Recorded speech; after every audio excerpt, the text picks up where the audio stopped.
sit back, relax, we got the brain of band. No need to stress, in the house is Van Bellen. The game is windsurfing, you can't yell them or tell them. We get the news, the views, the win biz. The brand's gear, just plus the world's best quiz. The cars, PWA. We're professionals without the pay. There's nothing in pole dancing that we won't chat. From tandem boards to a windsurfing cat. It's your one-stop shop for a laugh and listen. Tune in each week or you'll be doing the missing.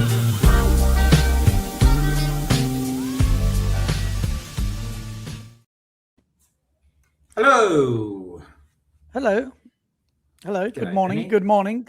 Yes, I can hear you fine, loud and clear. Too loud, actually. I need to turn these headphones down. How are we doing today? We've got a special guest today. This is unlike our podcast. Usually it's just us two chopping on. But today we've got a treat for you guys. Yes, we have.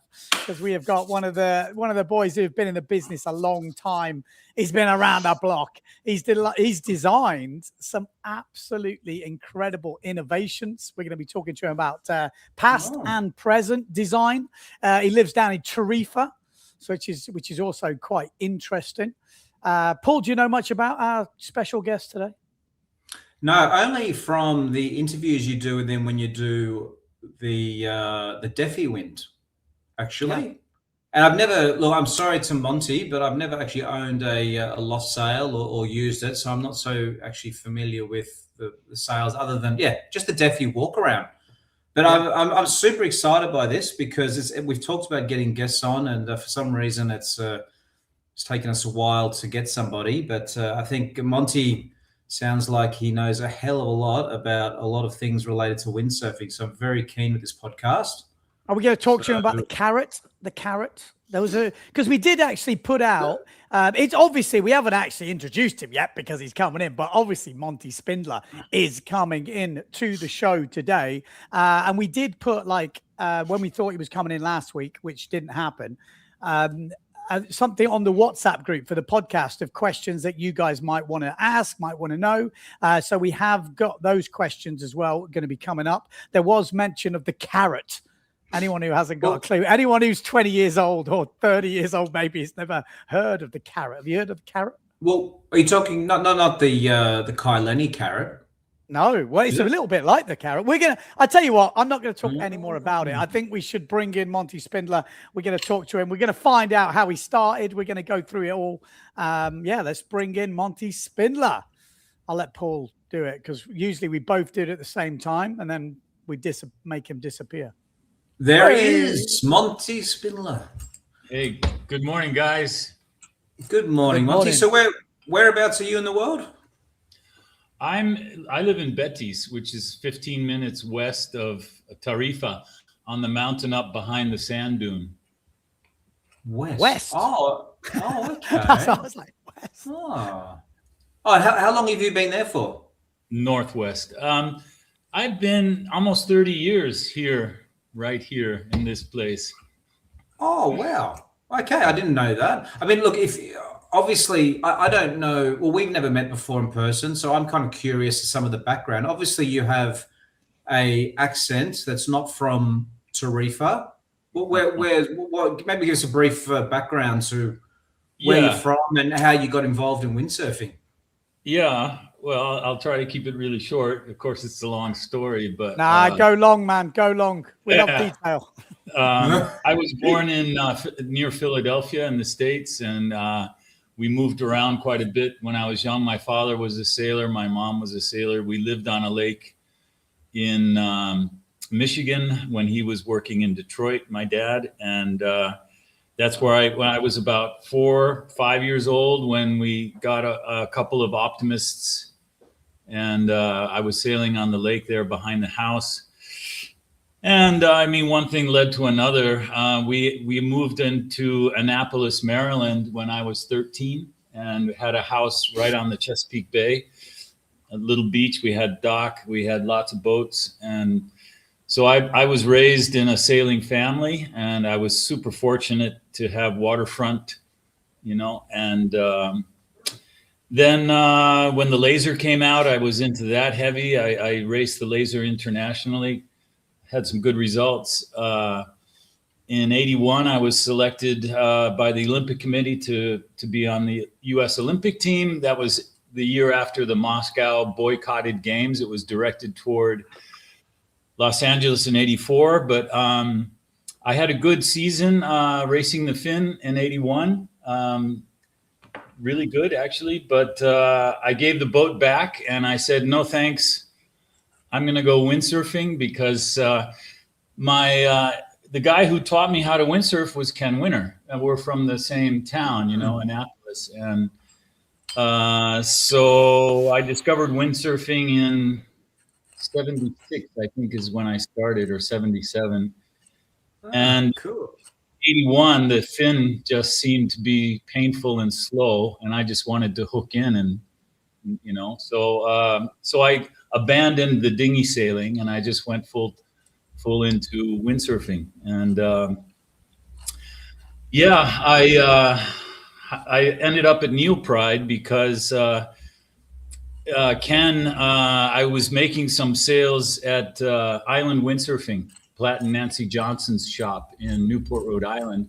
I was building custom windsurfing sails there. That was Wow. Hang on a minute. So you got into windsurfing after sailing. Yeah. And then you went straight into making sails, or is that like your first job, or what? How did that come about? When I lived in Annapolis, I was really into the sailing scene. And so my first job was working at Ulmer Sales in Annapolis. I was folding tapes and doing all the jobs, cleaning the bathrooms and shit, and doing everything that nobody else wanted, and then so I kept moving up a bit and I moved out to San Francisco after I graduated college. I was an All-American in the college racing scene. 79, I have the president's, certificate, All-American. Scott Steele and I were at St. Mary's College. Scott Steele being the silver medalist in Los Angeles. What does All-American mean? I've heard that in movies before. The All-American. In the U.S. Intercollegiate sporting scene, they give out these certificates, and what happens is the coaches from all the schools that have teams, they vote for sailors, or in this case sailors, athletes who they think are exceptional. And they collect all those votes, and then I don't know what exactly, but in the case of sailing, I think it's 20 guys each year are voted into this All-American team. Cool.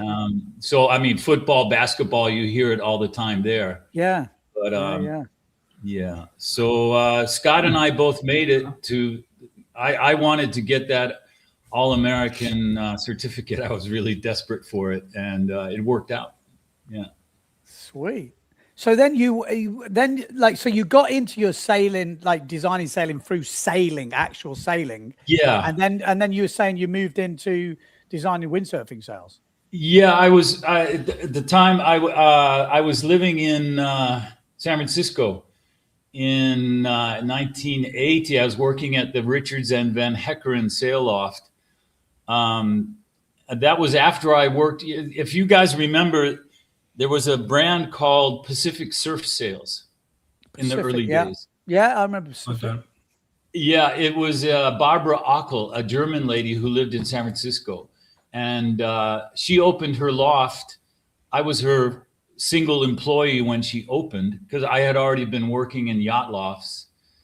And for her, I was doing sort of a production grunt sort of thing. And she made these early pinhead sails. If you remember the Pete Cabrina and Robbie Nash, Cabrina's what I think yellow with a red wave, and Robbie's was red with a pink wave. Those early sails were from Barbara Ockel, and I was her employee when she started. I don't know how long she lasted, but I went from her to other yacht lofts, and then I ended up at Platt and Nancy Johnson's place making custom sails.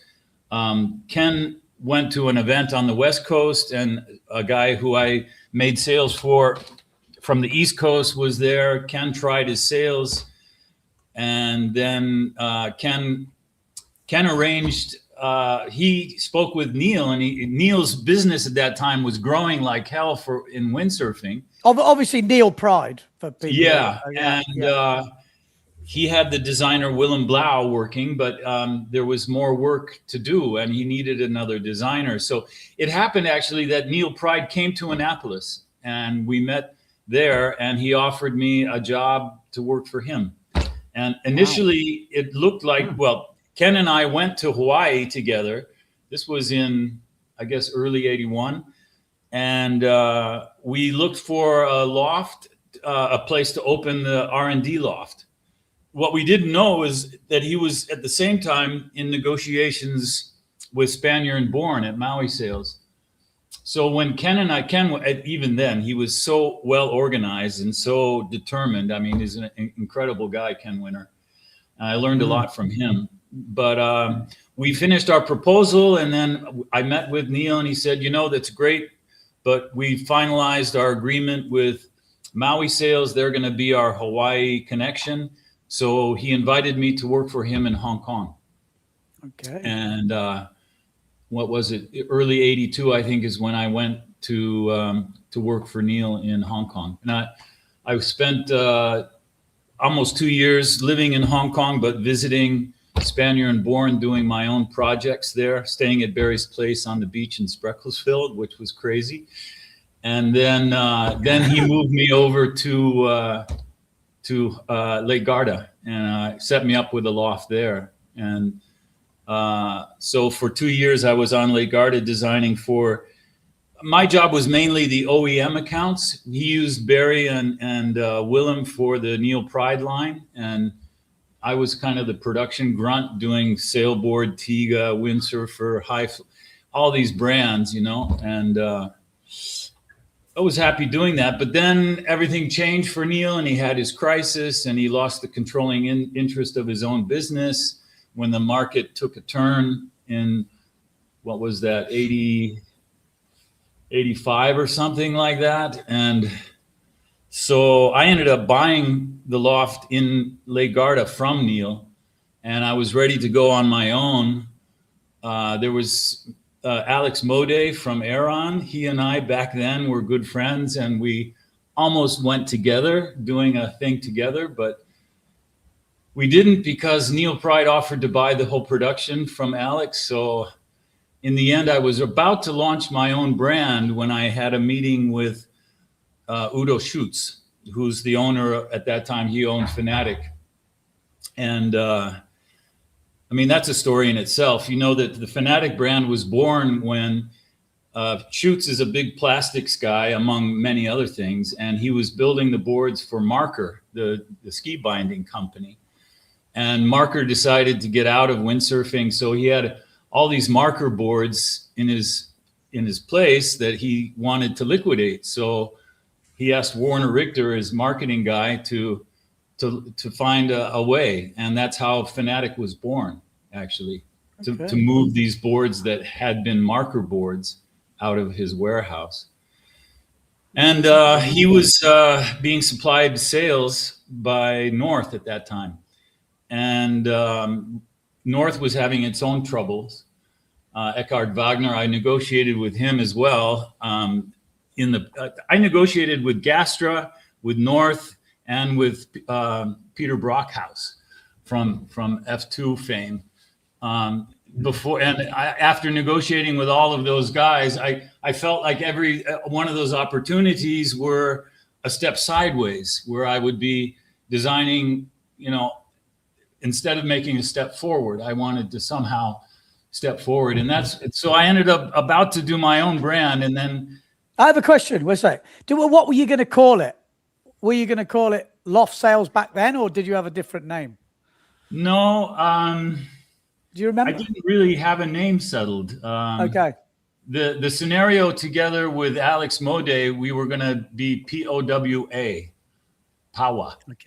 Okay. But no, I didn't get that far. I actually met Wagner and Schutz in the Hong Kong hotel, I remember. And I was at this moment after negotiating with all these different brands, I owned a loft in Italy that I couldn't really finance at that time, so I really had to do something. But I met with these two at the hotel, and I had been through so much shit and negotiating, so I sat down with Udo Schutz and Eckhard Wagner, and I said, look, guys, this is when the cutaway thing was still embryonic. And I said to them, I took control of this meeting, which isn't like me, but anyway, I said, look, I've got this new thing that's coming with designing, and it's going to make everything that you guys have obsolete. And I'm going to open my own business, start my own brand. And if you guys want to be a part of all of this, we can talk about it. I like it. I like it. But it worked in a way. Eckhart was interested. I went back to Europe. I got a Audi with North sails on, but no contract. And I made some prototypes at the North Loft in Riva. There was Peter Munzlinger there watching me build, and made some cutaway prototypes that were tested by Cantagalli and Helgo Laas, and it was positive. And then there was this meeting that Eckhart was supposed to arrive with the contract, but he was busy trying to keep his business together up in Munich and the banks coming in. And instead of continuing with North, Schutz decided to buy the loft in Hong Kong, the North De Vries loft, and open his own brand. So at that meeting on Lake Garda, I forget the date, but it was an important one. And Schutz said to me on that Sunday evening, that was the conclusion of the North meeting, he said, I'm thinking of opening a new sail brand. If you're interested, come to my hotel in Riva tomorrow morning and we can talk about it. So I did that. And then a week later, I was up and he picked me up, took me to his factory and everything. Then we negotiated and it all worked out. And that's how ART was born. Wow. So what year we're talking, Monty? That was 86, early 86, maybe the end of 85, something like that. I think 86 was the year that we were busy getting ART off the ground, and 87 was ART's first product year. And that's that interesting. Was the brand that started with the cutaway, that was the big controversy.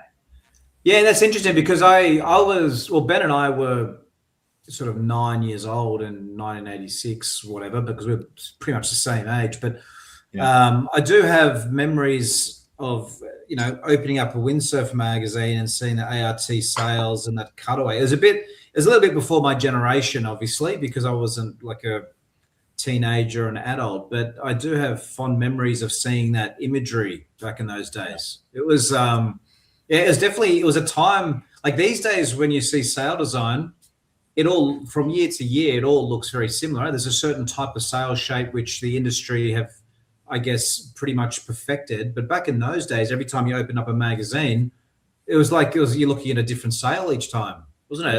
There was so much progression all the time. Yeah, there's been a lot of progression. Yeah, there's quite a bit to say about it, really. But back then there was no IMCS, right?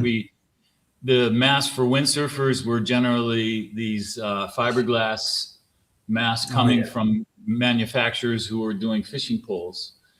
And I remember those I have vivid memories of getting splinters in my hands, rigging those bloody things. Yeah. Yeah. They were one piece, imagine that one piece mast was the norm back then. And I might say that without IMCS, the manufacturers were just building a mast and there was no request for stiffness or bend curve. So every manufacturer of masts made a mast, and I don't think they ever even measured them in flex or anything. So at Neopride, when I was there designing for all these different brands, the sequence of events was my forte, I guess you might say, was making line drawings of options of panel layouts for different sail designs, trying to keep the economy optimized, but also trying to give individual looks. And then he took these drawings, did his tour in Europe to the manufacturers. They would pick the ones that they thought were interesting.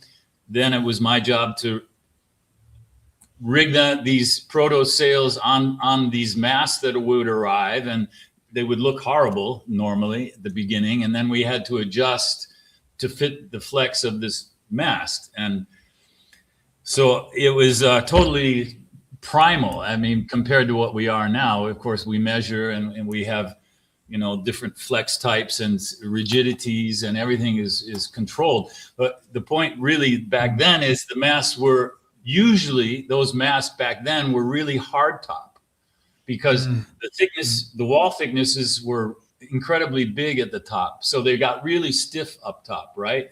And I think I was guilty, as well as everyone, all the other designers. We were putting too much seam shape into the top of the sail and closing the leech. And with the really stiff mast, I have a collection of photos of old rigs where the leech is just so firm it doesn't twist at all. I remember that, man.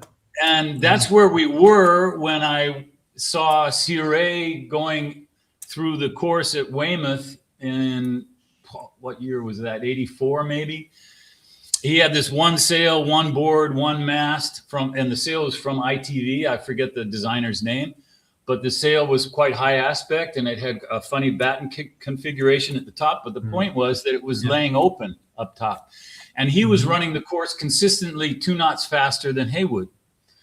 So I was blown away by that. And that was at the Weymouth week. We had a private Neil Pride week just after that, and I was participating. So when I saw this, I scrambled to find the softest mast I could find to let the sail breathe. And sorry to butt in, Monty. What year are we talking now? Just so I get a bit, because obviously this was 84, I think. Okay, 84. So 84 is the time when the sort of looser leech starting to come into the. Well, the story goes on. So I found a Sea Panther mast, and I had really good times. My average time was actually better than Fred's. Fred was going with these carbon masts from Windsurfing Japan, and hit Barry's wave sails in Kevlar that were supposed to be speed sails, but they were wave sails, right? I mean, things were crazy back then in that way. But so that happened. And then just after that, we had a meeting in Garda, a Pride meeting, and Barry arrived with a sail that had a normal leech down to the batten above the boom, and then took a corner and then went out, extended out to the boom and to the clew. And I thought, well, that's interesting. After all those years of designing normal outlines with all these different panel layouts inside, I thought, wow, we can play around with the perimeter. And Barry's cutaway he was the first one who did a cutaway, but his cutaway was just, as I said, it was an angle at the batten above the boom. So it didn't really free the leech. And then after this experience with Ciré and seeing Barry's cutaway, I thought, well, I'll just move the corner up to where it frees the upper leech. And just doing that made the sail work better, because from the inside of the corner of the cutaway up to the head, whatever was beyond that became more flexible. And that helped. It's just that simple, you know. So yeah. So sorry, are you basically saying that you essentially were either at the forefront or essentially were responsible for developing the twist of the leech for the modern sail? Well, I mean, a lot of people credit me as the inventor of the cutaway, but I've never claimed to be. I've always mentioned Barry's sail, and I mean, it's just a funny corner. It created such a stir. In the case of my designs, it definitely improved them. I mean, we don't have to have cutaways to have improved leech twist these days, because now we have masts that are controlled. They get slowly more flexible to the top. We're not putting so much shape at the top, so that it doesn't explode the shape, so that closes the leech. We're flatter up top. I mean, everything now is we don't need a funny outline to create leech twist. But back then, that funny corner improved, at least for my designs. Was that the Radwing? Was it the Radwing? No. The Radwing was the only one that was really, in my view, a cutaway. When ART was launched, Richter, the marketing guy for Schutz, he wanted to have the cutaway in all the sails. So I designed the race sails, the wave sails, and they all had a little cutaway in them. I didn't really want to do that, honestly. I wanted to keep things conventional and let the rad wing be the one with the corner, you know? Yeah. Yeah. Can you see this here, Monty? Yeah, that's a rad wing. That's a rad wing, it says, yeah. That's a cool looking sail. Yeah, it's a cool looking sail. Bring back the graphics, man. Yeah. Right. Well, I mean, for a lot of people, it was super ugly to have the corner up there. I understand that, but it helped if you put too much shape up top and your mass is too stiff up top. You can free the leech by putting in the corner. And well, which were the ones where it actually went out? That's what I remember as well. Like it was almost like a ballooned out at the top. Like it didn't cut in. It kind of went out. What was that? There were. I'm not sure if I can answer that. Reinhard Pascher did his version of the cutaway that Annick Graveline used to win the World Cup way back then. And then my friend Roland Lurs designed the cutaways that were the Mistral sails, which maybe are more along the lines of what you're thinking. Yeah, I seem to remember F2. Was it F2? I can't remember. It's been a while. I've got a question for you, Monty. Just while we've got this picture up, I've seen this picture. I see the leech line. Is that what they called it? Or maybe I'm not. Yeah. So obviously that was just designed to control the twist and the tension in the leech, essentially, right? What was going on with the leech one? No, I mean leech lines are not in the sails anymore. But back then, leech lines were a typical accessory on a sail, not necessarily a windsurfing sail, but sails even now have leech lines. And if the back edge of the sail, if it tends to flutter a bit, you pull the leech line and it quiets the sail. Oh, all right. So that was basically just there just to stop some flutter. Yeah, that was it. Exactly. Oh. And back then, I think almost all windsurfing sails had them because they were kind of taken to windsurfing from the yachting community as a standard item on the sail. But of course, you don't find them on windsurfing sails anymore. But we had them back then. That leech line actually goes all the way up to the head. It even turns the corner at the cutaway. Oh, wow. Okay.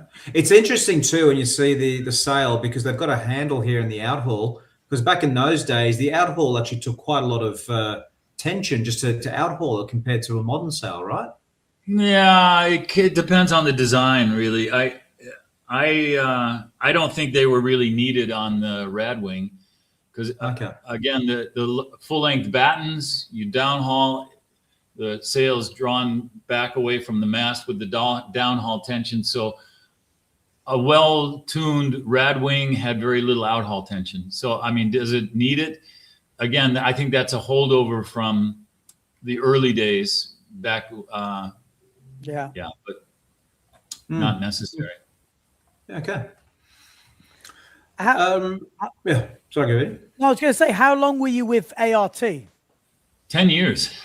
10 years. So you because I know I've talked to you about it, the Defi a few times about the infamous carrot, but I can't remember. Did you? That was when you were there as well, wasn't it? The carrot. Yeah.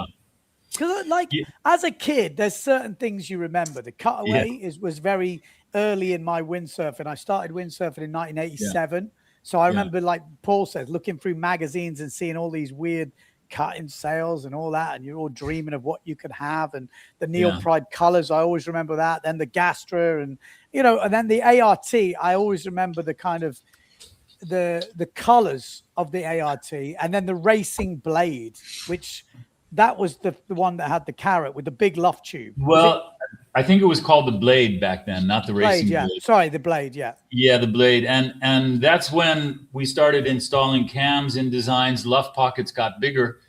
And of course, a big luff pocket is a big water tank. And if you're not really an experienced windsurfer, it can be really frustrating. So, that was my idea, the carrot. It was the upper cam, open the zipper, this inflated, toy, carrot. We made them orange, safety in mind, orange, help.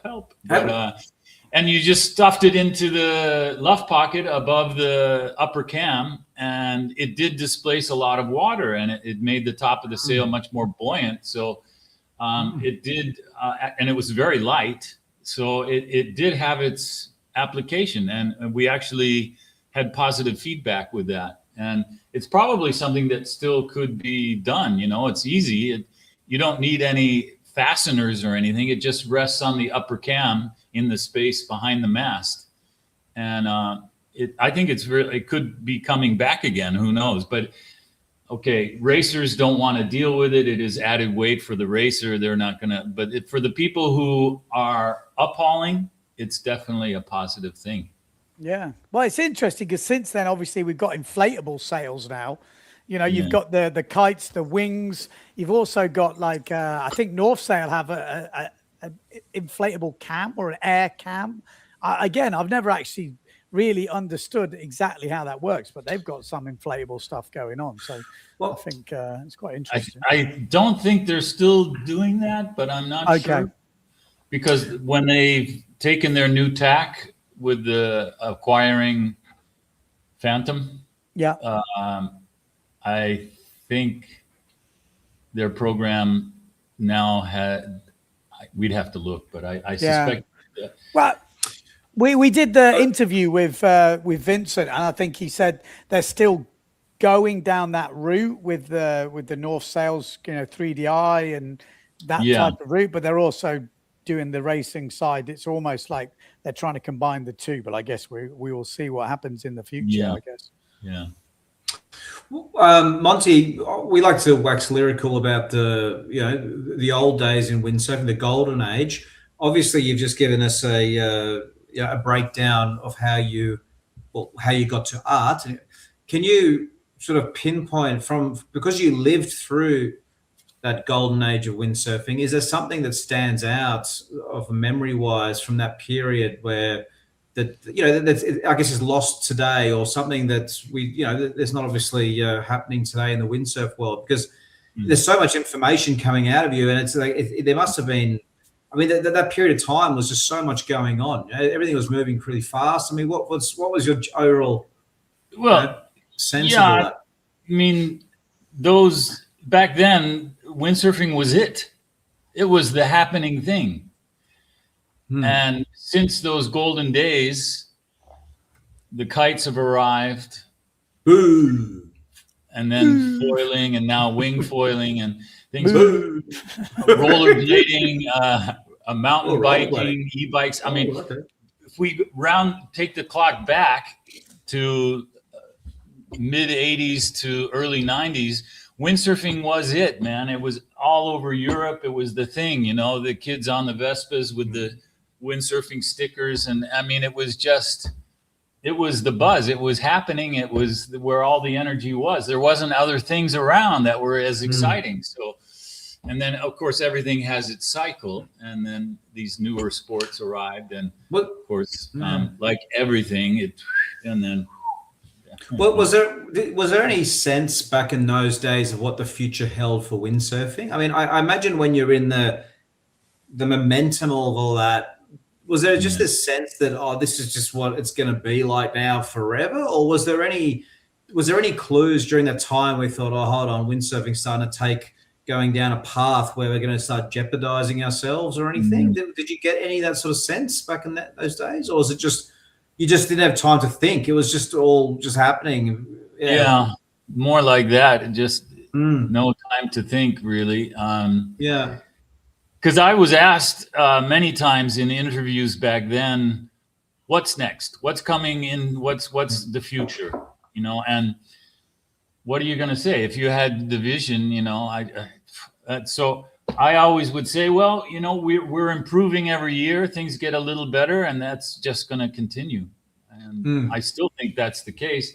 Yeah, the sales are all the brands. They become more and more similar. I mean, the wind is the wind, and you try to make the best performance extract what you can from the breeze, and everyone's working in with the same medium, the wind.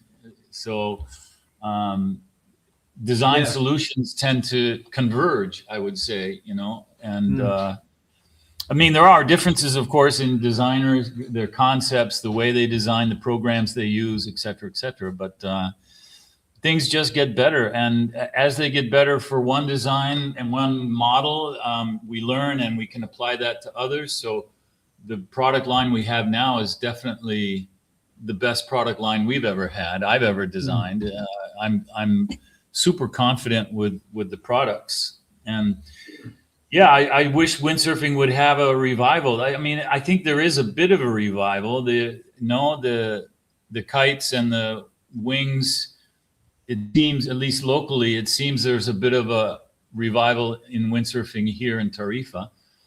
And I mean, the market, though, everything looks kind of gray and stormy, but different brands have different solutions. We have ours, and I'm happy to say that we're standing on our own 2 feet. We no sugar daddy, and we're making ends meet. So I think we're in a very strong position that way in the market.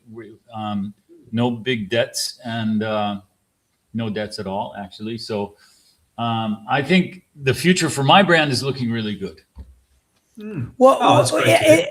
In your whole career, do you have something like a product, a sale, which is you're so proud of? That's the one. Is it a recent one? Is it a past one? Are you, is there one that stands out where you're like, yeah, that is the whatever? Well, I mean, I've done a lot of design work over the years. Yeah, for sure. But what's the one you're proudest of? Probably the speed sails that set the world records. We had 3 world records in the early 90s. Pascal Maka with 1 and Thierry Bilac with 2. But the... Oh, yeah. I remember them. Yeah. There was a time in the late 90s when all the brands were concentrated on the tip of the sail. Pride had the sheer tip. Gastra had, I think it was called flow tip. The Z is, And Simmer had some sort of... The Cyber Race. And all those systems were trying to improve the tip, minimize the tip vortice, make the tip the most flexible part of the wing. That's natural and makes sense aerodynamically. And I think the only one that really made sense was the one I designed, if I can say it, the Sensitip.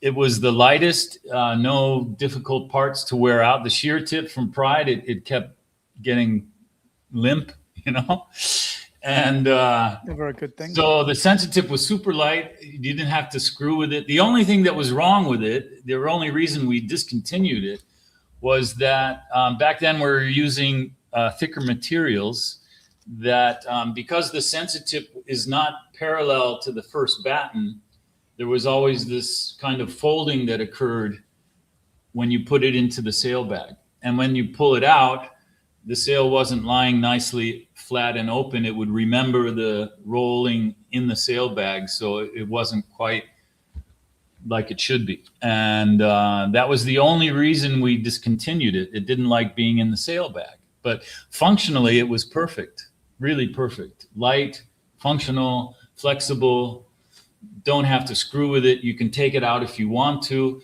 You can even, the Sensitip rod batten that we used, a 6mm rod for the Sensitip, I was tapering on some of the protos, tapering the Sensitip rod on either side near the tip, near the tail, right? And then when you put it into the pocket has a curve near the front. So in order to align the tapering that you did correctly, I'd taper the rod in the other direction on each side.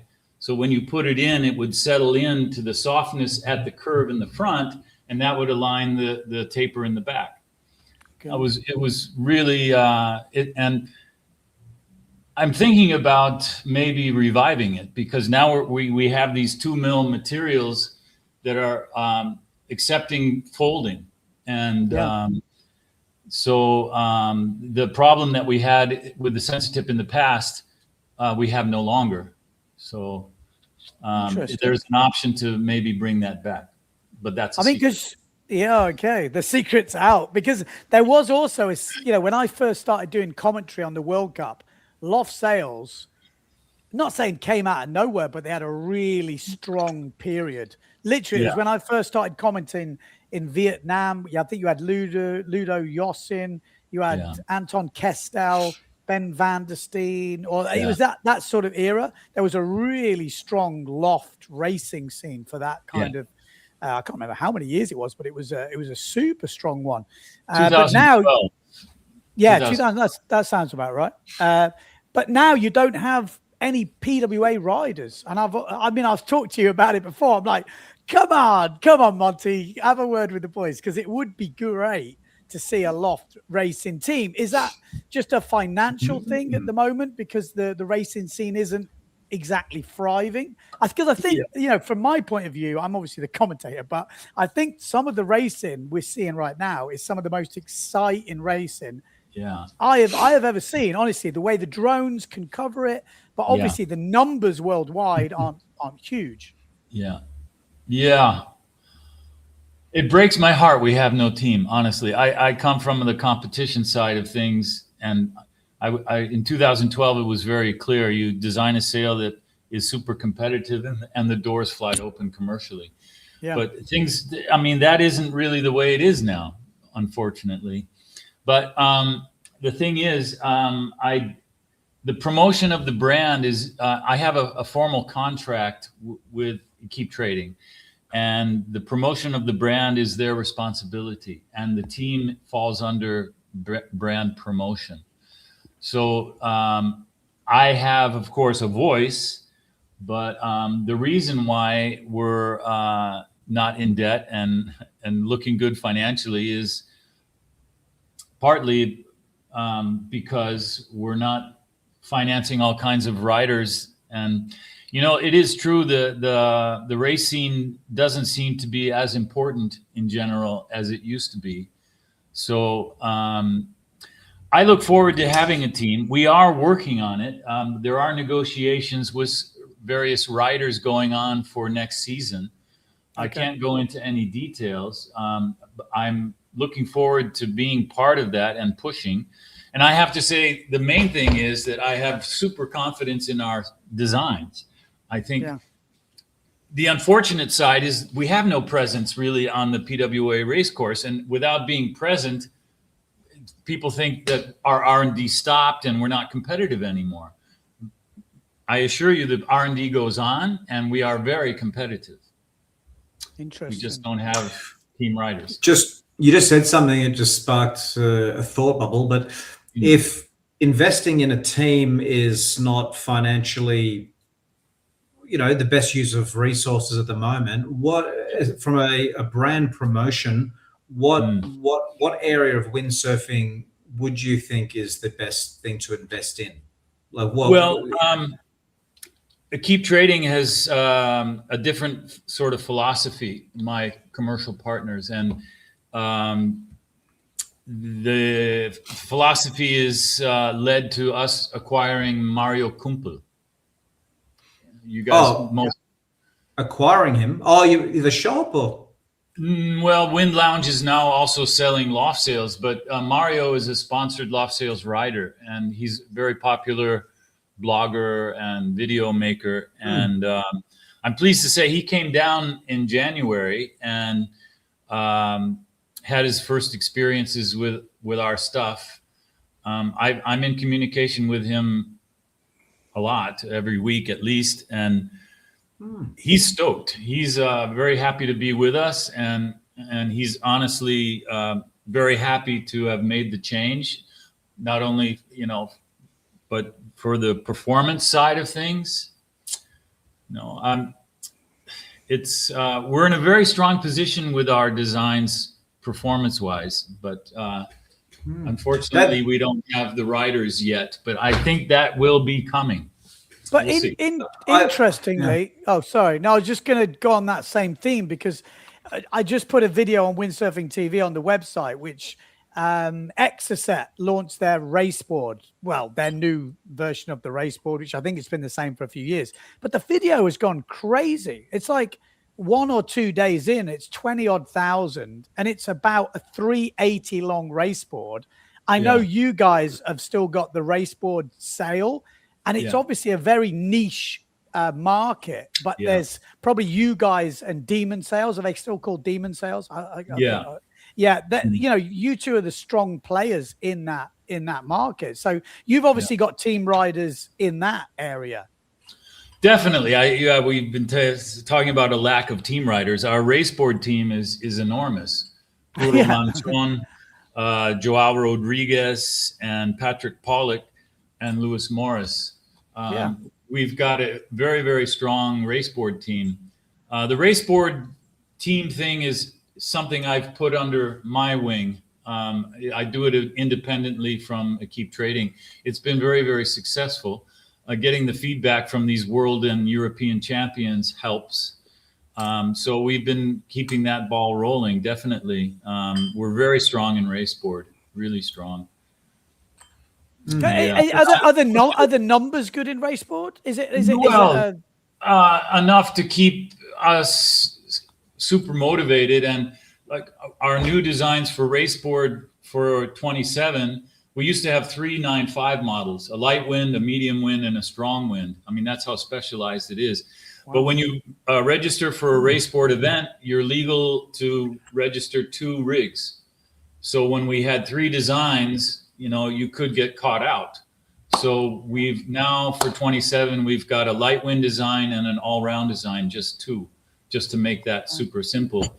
And it's working. I mean, the designs are phenomenal, really.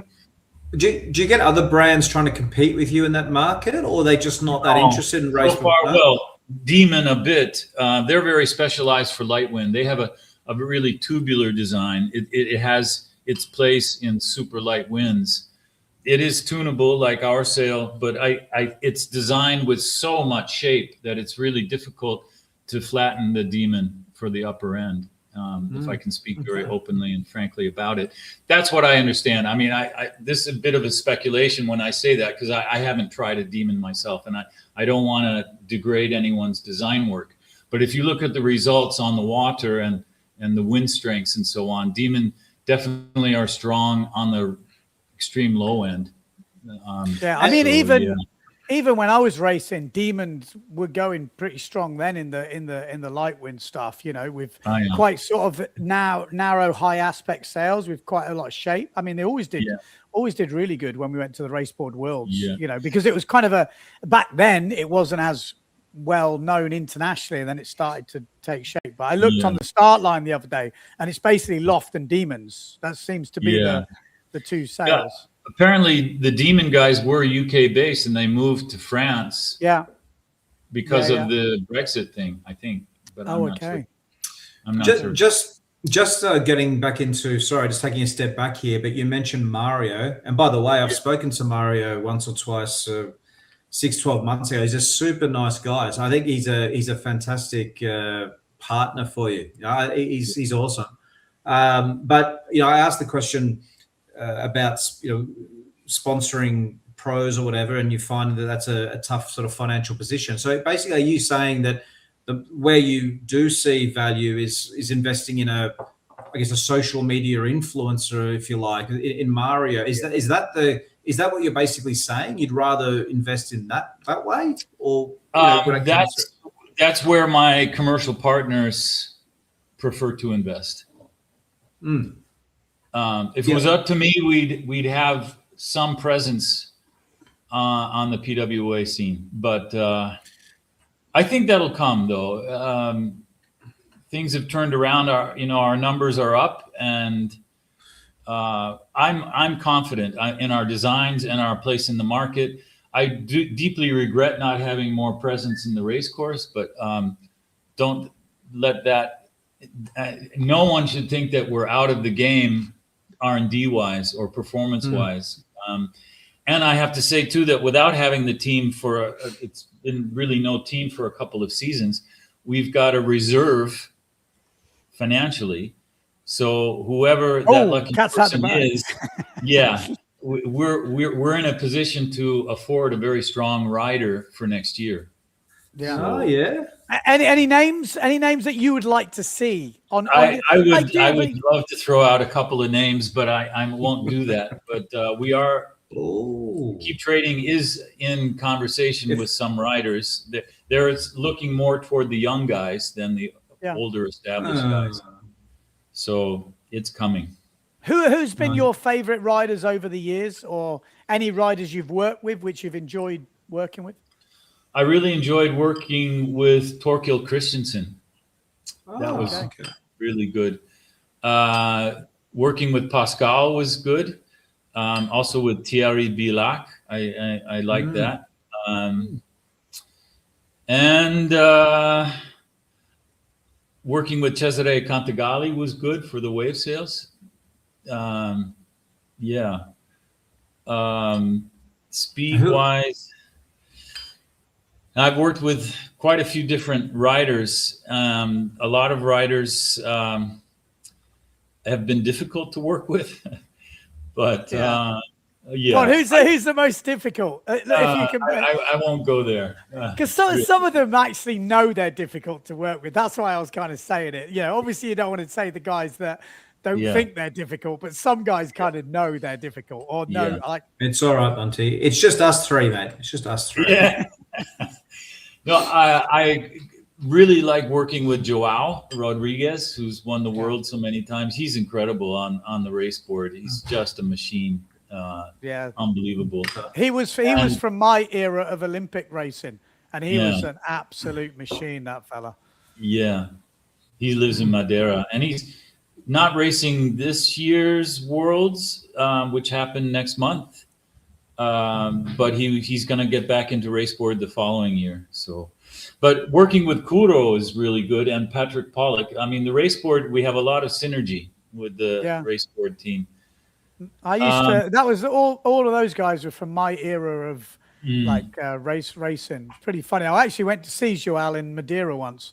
That was an experience. I guess so. Madeira is beautiful, no?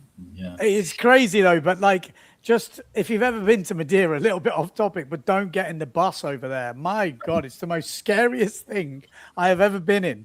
These guys it's like you can't even look. You're on the edge of a cliff driving about 100 miles an hour, but it's crazy. But getting back to the riders, I wanted to bring up Ben was wonderful to work with.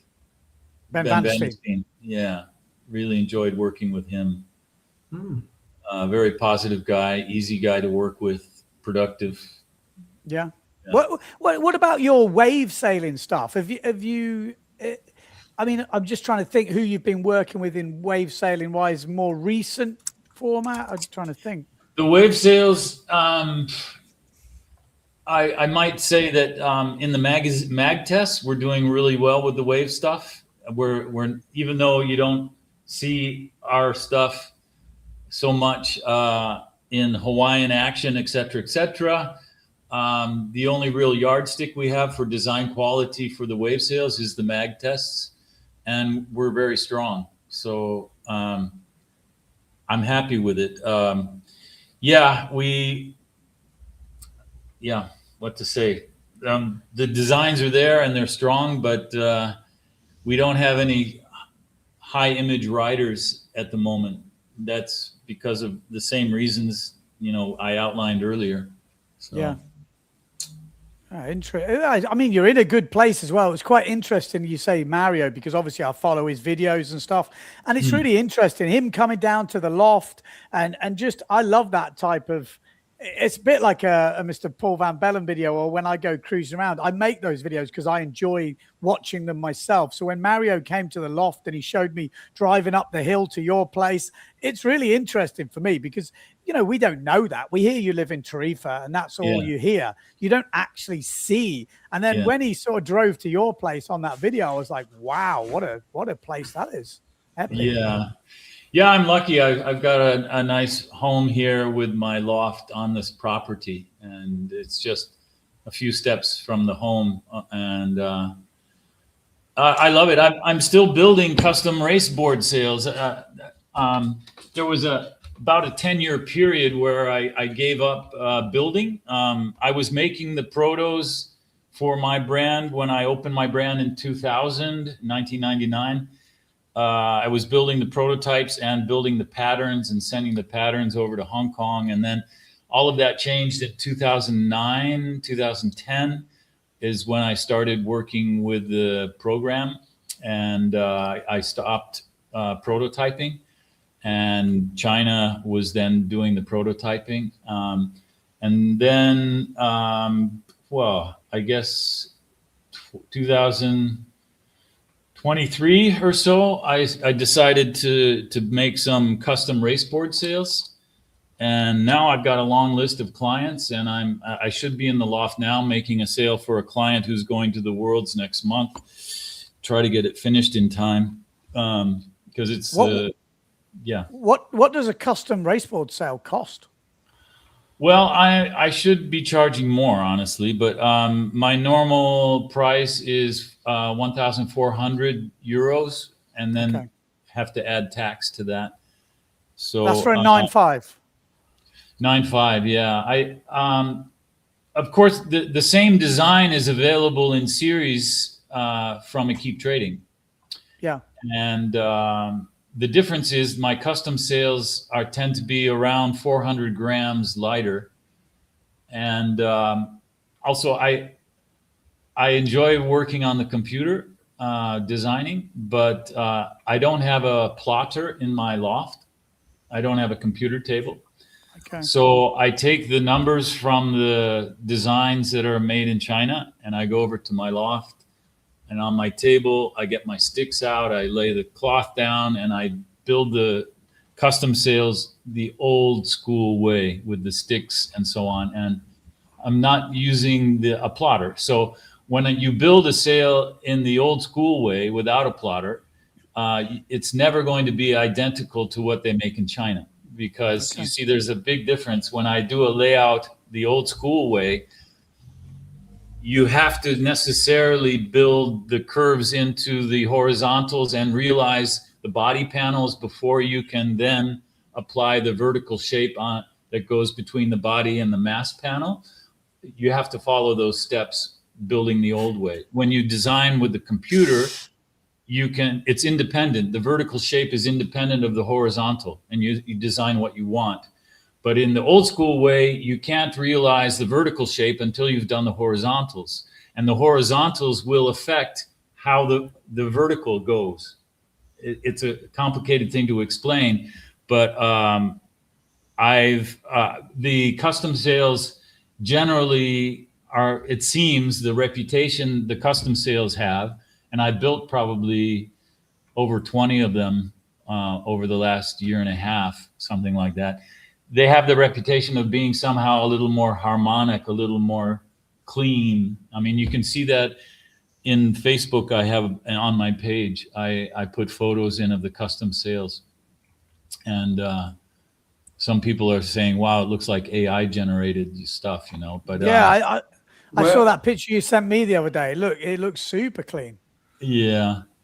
It's on the website, is it? The custom sales? No, the website doesn't have it. The only place I've posted my custom sale photos is on Facebook on my own page. Oh, I see. Okay. Yeah. Yeah. If you go to Facebook and to my page, you'll find quite a few images of the race board designs that when you're making a sale, is it kind of like a therapeutic thing? Do you like? Yeah, it is. I work alone. The loft is next to the house here. I work in the mornings afternoons, evenings, I either go sailing or whatever. And I really enjoy working slowly on my own sewing machine, cutting. I love it. It takes me about a week to build a sail. If I work super intensively, maybe I could get it done in 4 days, working 8 or 9 hours a day or something. But I really enjoy it, building the custom sails. And I don't think there's any other designers that are actually building sails to order. Don't think so. Yeah, I'll be honest. I don't know off the top of my head. My head. Here, Yeah, Monty, yeah. That one I just built for a Brazilian client. Interesting. Not quite perfect. A little wrinkling between batten 2 and 3, but otherwise. Do you make a few sails for people who go on extended voyages windsurfing? Yeah, I made the sails for Arnaud de Rosnay that he did his crossing. Oh, you did that? Yeah, the ones that have the flags and the zippers and the leech. Are you serious? Yeah. Hey, that's legendary. Yeah. Yeah. What, including the one that he died on? Yeah. I mean, who knows for sure, but yeah, I guess so. Yeah. The zipper. Oh, well, sure. But, I mean, wow, that's amazing, Monty. That's actually, that's unbelievable. Because that guy, I'm so fascinated with that guy. Can you tell us, I mean, look, I know this is the Monty Spindler show, but can you maybe tell us a little bit about your experiences with him? Well, it was a big pleasure for me to work with him. I found him very easy to work with. He wanted to be able to make 3 sail sizes, and he didn't want to have to take the boom off. At that time, there was a design where you can have different sail sizes by taking sections out of the bottom of the sail. I forget the name of it, but that requires re-rigging. And so we put 2 zippers in. The foot had a zipper. The pieces could be rolled up and the battens put into the foot. It was quite simple. And he would host me. He had a house near Sprex on the beach with Jenna. And while I was working with him, I was there, and it was just lovely working with him. And then I'd go back to Pride in Hong Kong and make the sails. And it was a sad thing when I was in Hong Kong when he departed China to sail over to Taiwan. Jenna was over in Europe, and she was being kept posted about what was going on through me. And I tried to keep a brave face on, but I had to give her the news, and it was really a low point. Oh, you actually gave the news? Well, yeah, that he was missing and things were getting difficult, and yes, I was. Wow, mate, that's like, I know it's not pleasant news, but you were really in the thick of a super important part of windsurfing history right there. That's unbelievable. Yeah. Wow. Yeah. Well, he was obviously a pretty eccentric sort of a guy. Yeah, quite controversial guy. Yeah. But I enjoyed working with him and Jenna, and Jenna and I kept in touch a little bit after that. I saw her a couple of times, but yeah, she's really out of the windsurfing scene now. Oh, she was a real pin-up girl, huh, back in those days? Yeah. Well, isn't she the daughter of John Severson, who was the Surfer magazine founder and editor? I think. Yeah, that's right. Yeah. So this sail here, you made this sail? Yes. Yeah. Wow, that's unbelievable. Well, I worked at Pride, so I designed it, and I managed the hardware for it, because where the zippers at the clew and at the head, we made in a little machine shop in Fanling near the Pride factory. We made little C-shaped fittings that would bridge the zipper so that the zipper couldn't fail. And I mean, the Chinese guys in the prototype office at Pride actually built it, but I was supervising. Wow.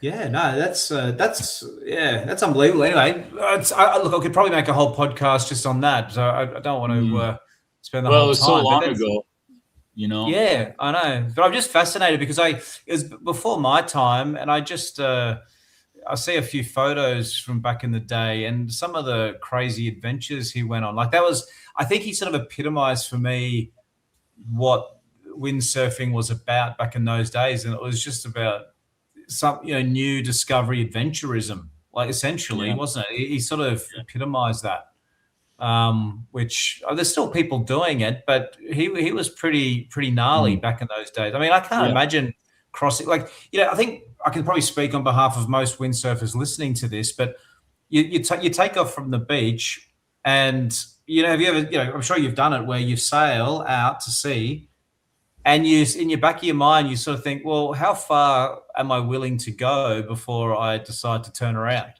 Like, it's like there's a little voice in my brain that just goes, stuff it. I know there's an island out there 50 kilometers away. Do I just go for it and potentially die? You know what I mean? But I end up turning around because I'm thinking, well, I'm not prepared. I haven't got anything. But this bloke back in the day when gear wasn't exactly nearly as reliable, and just did that. It's his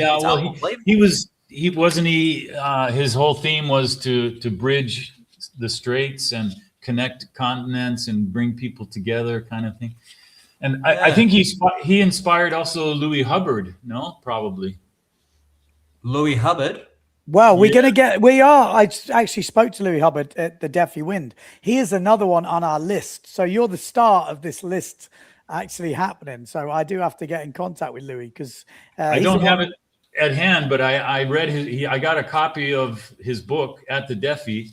I asked him and John Chow that I have a signed copy from both John and Louis. And I read the book, and it's good reading, and it does put the whole thing in different light, because I was involved with the TAWR second edition. Yes, I heard about that. Yeah, and to see it through his eyes, it did open my eyes, because I had a certain view of the entire thing that didn't go as well as it could have.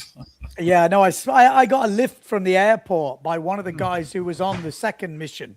A guy was he from Venezuela or somewhere like that? But he's basically living in Tenerife now. And he was telling me the other side. So it'd be really interesting to get Louis on the podcast, because Louis wasn't he the main guy for the PWA or PBA at one point, obviously?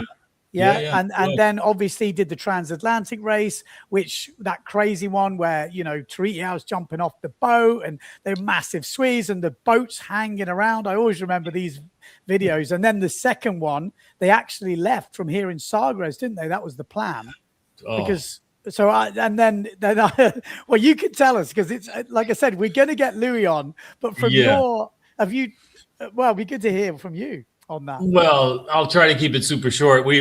Everything was from Sagres to Brazil to celebrate, was it 300 or 200? I forget the crossing. And then there was a fixed date that we had to go, and Louis arranged 3 ribs that were built in Greece, and they were being delivered by sea, and they were trying to get there on time, and all the officials from Brazil and Portugal, and we had to start.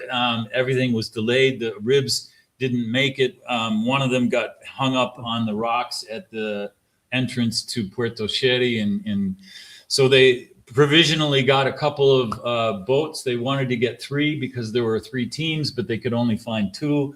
So we ended up starting, and the racers knew that we would go out of the Sagres harbor and take a left to go to Cadiz, to Puerto Sherry. But everyone there to see the start of the race and all the dignitaries expected us to go out of the harbor and take a sort of a right turn to go to Brazil, right? So we start the race and we go left, and it was all behind us. So but apparently there was lawsuits, and it got really complicated. So we sailed toward Cadiz a few hours and then got picked up, and then we motored on the boats, arrived in Puerto Sherry, and the ribs were there, and they were trying to sort them out, and then read the book. Yeah. Because then you ended up going down the coast to the Canaries, didn't you? Yeah, well, not me. I was on the team. I went. We had enough team members that, for whatever reasons, I actually started the race for my team. But then I flew to the Canaries, and I was waiting for everyone to show up.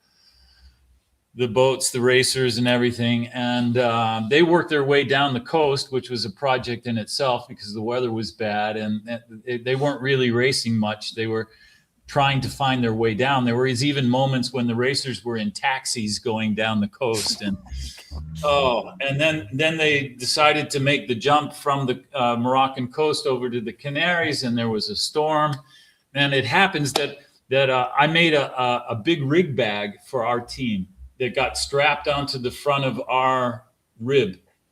And that actually, in a way, saved a lot of trouble, because the other boat, I think there was only one, because they were down from 3 boats to 2. The other boat didn't have the cover on the front, and the seas were so big, and the boats apparently were not designed well. And in front of the cabin where the guy is driving, there's like a big bathtub, and the drains for that were so small that the other boat started filling up with water and sinking, and the engine room got flooded, and was because of this cover on the front of our rib that our rib remained operable and started towing the other one.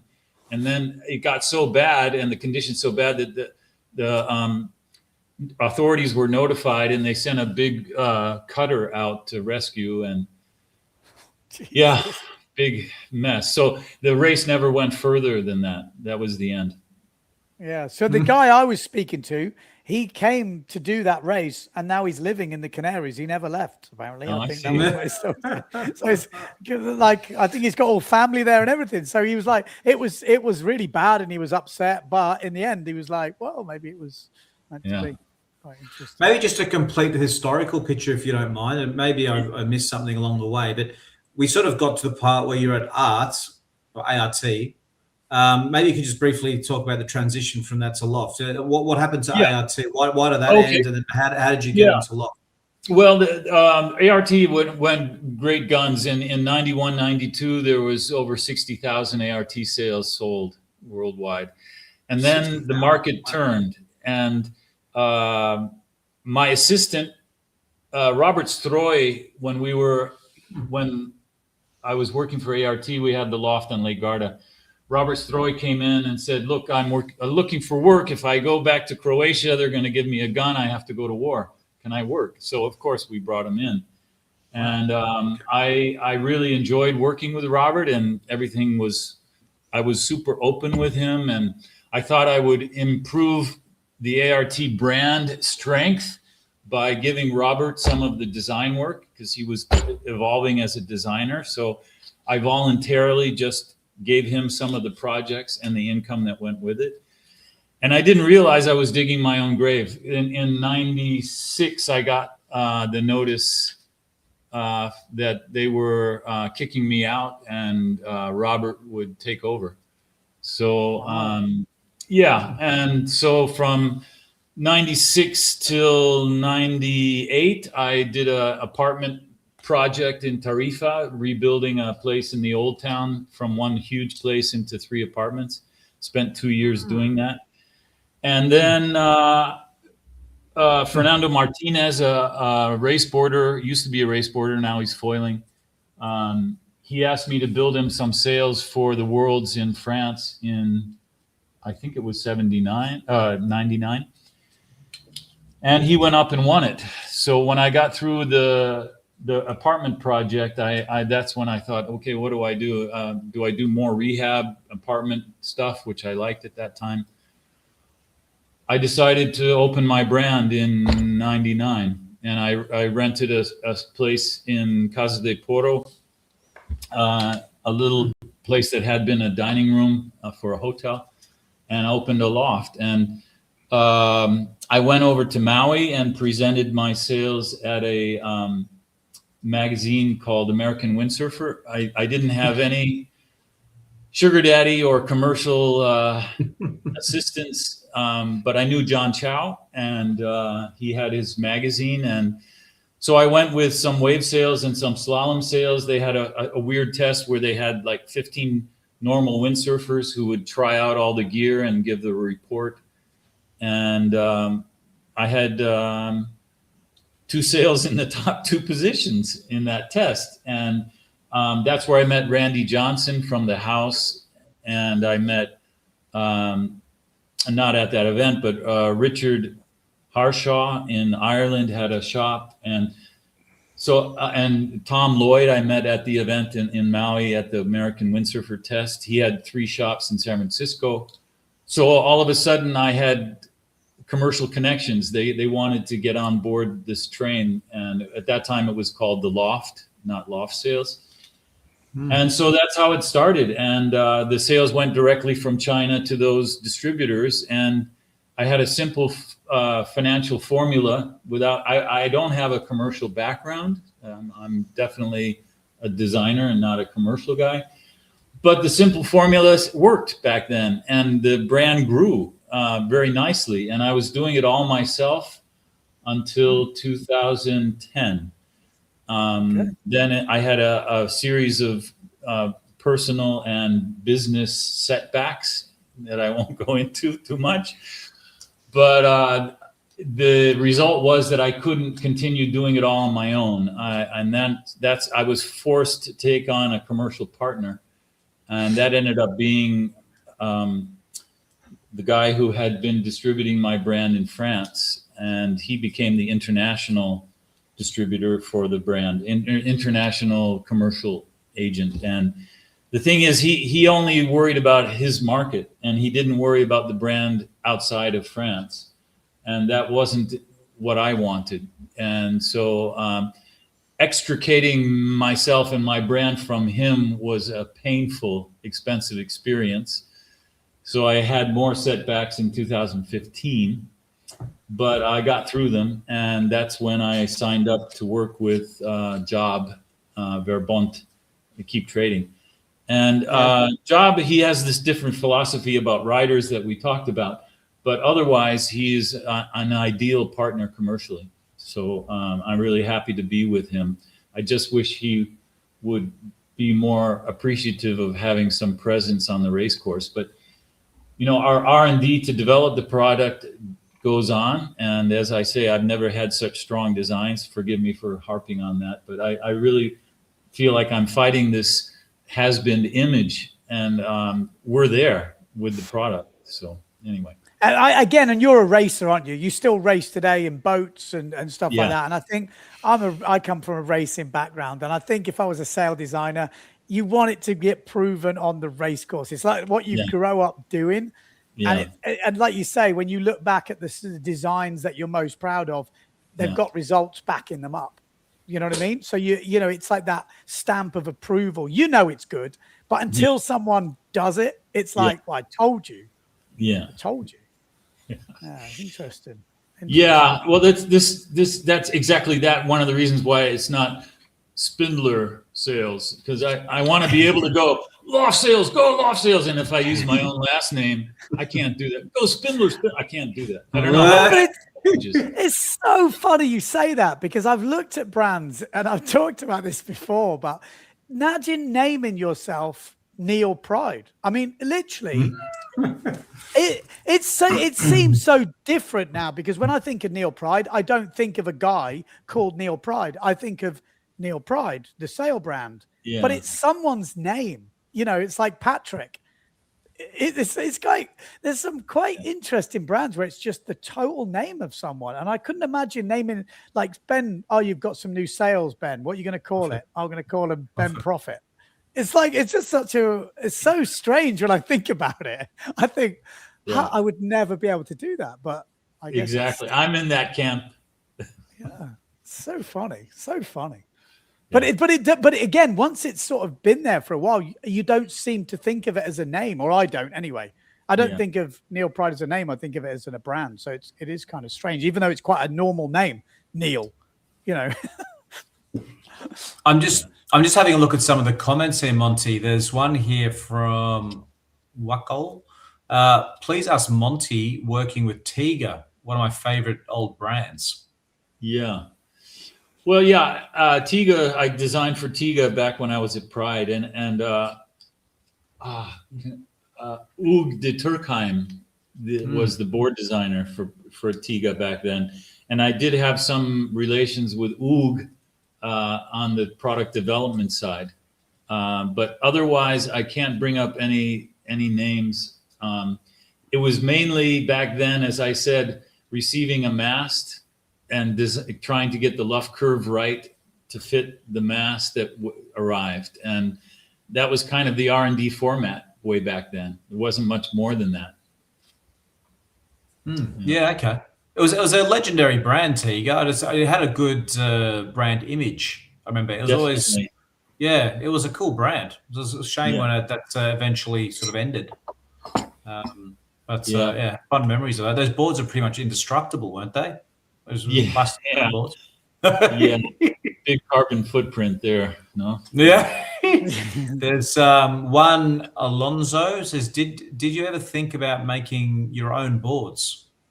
Well, I've actually made, I think, 3 boards in my time. I've made a board. I was on the cover of Surf Magazine Germany, I think '83, writing a board I made, shaped and built, and a sail that I shaped and built.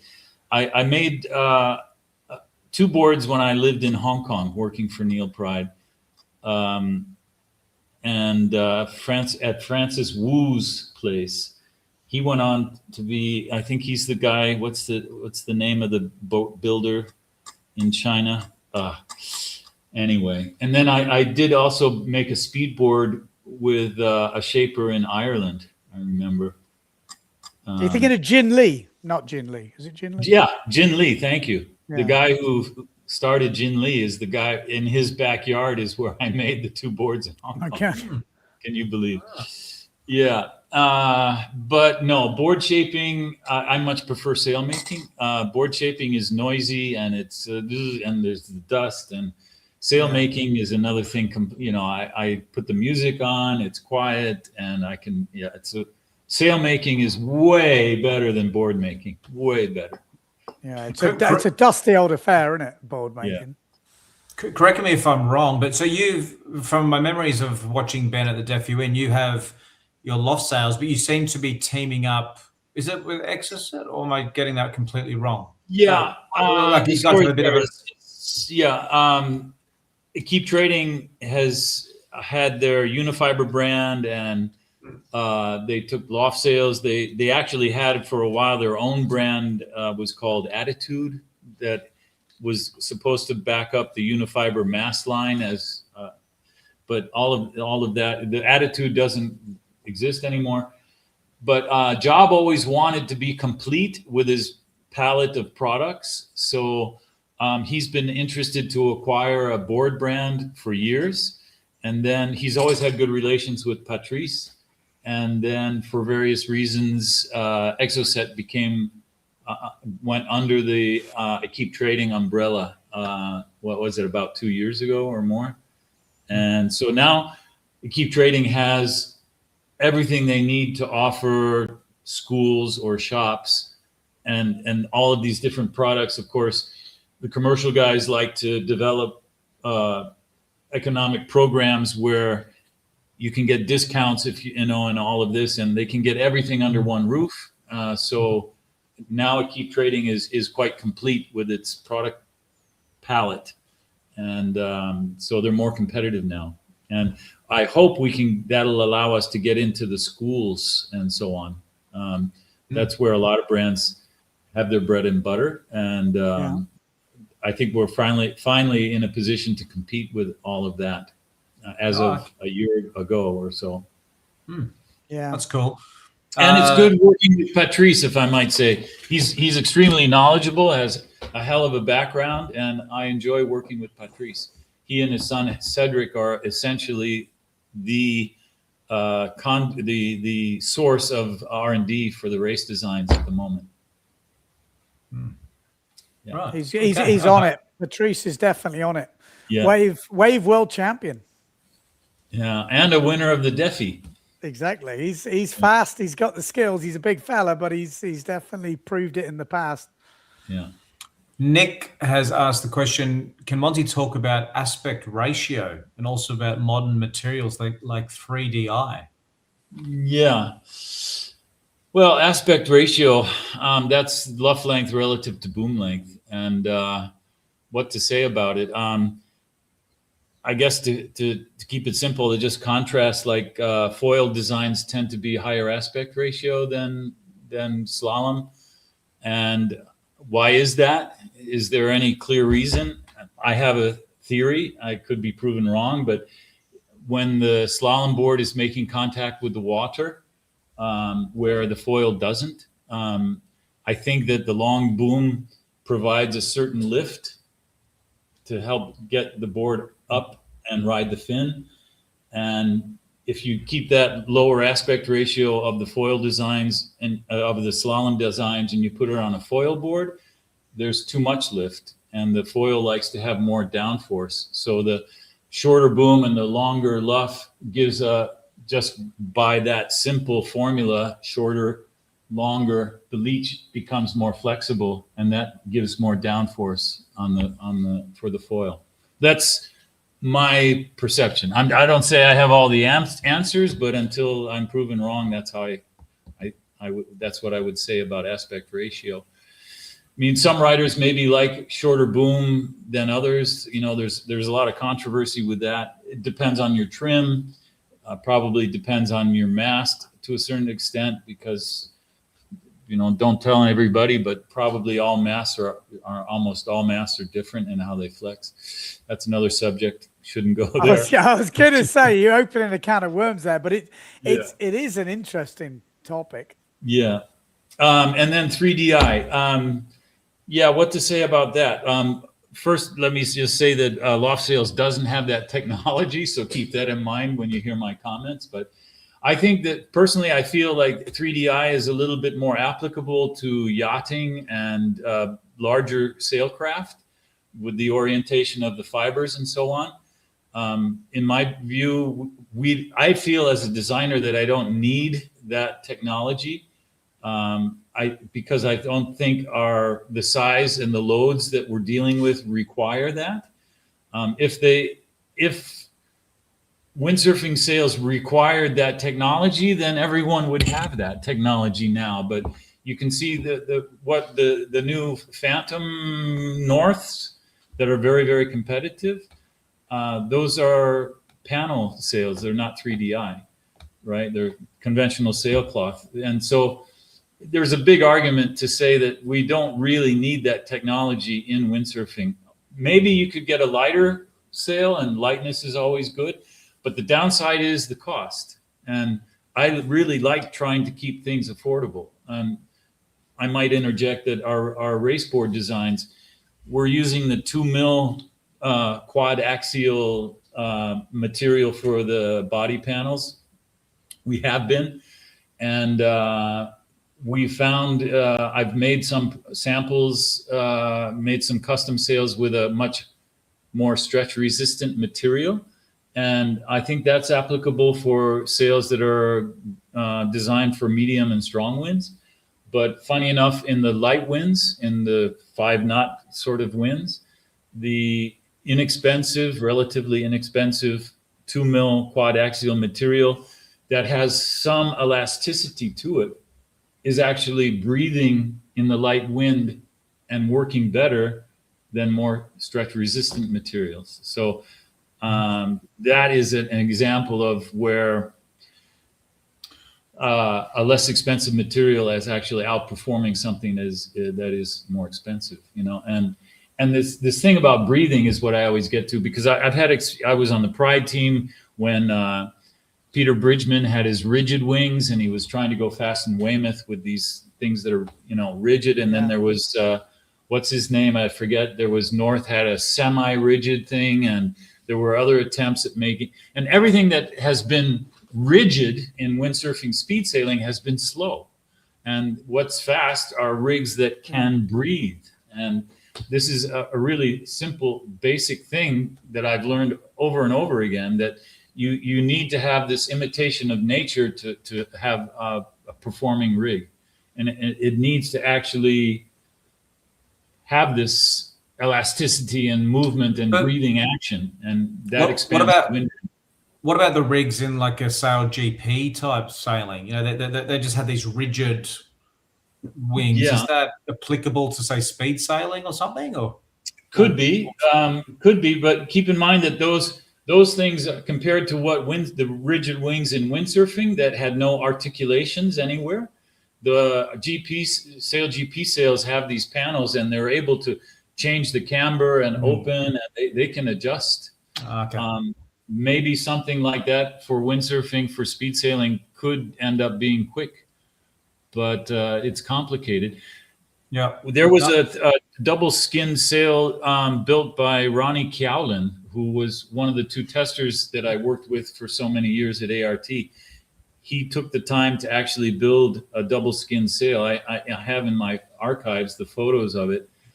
He did it very well. He could even adjust the depth of the camber. It was clever, but it was a little bit on the heavy side, and the results on the water were not encouraging enough to go to go farther with it and commercially. Sure. And the expense, I mean, a double skin, it's not only weight, but expense, complication. I mean, there's a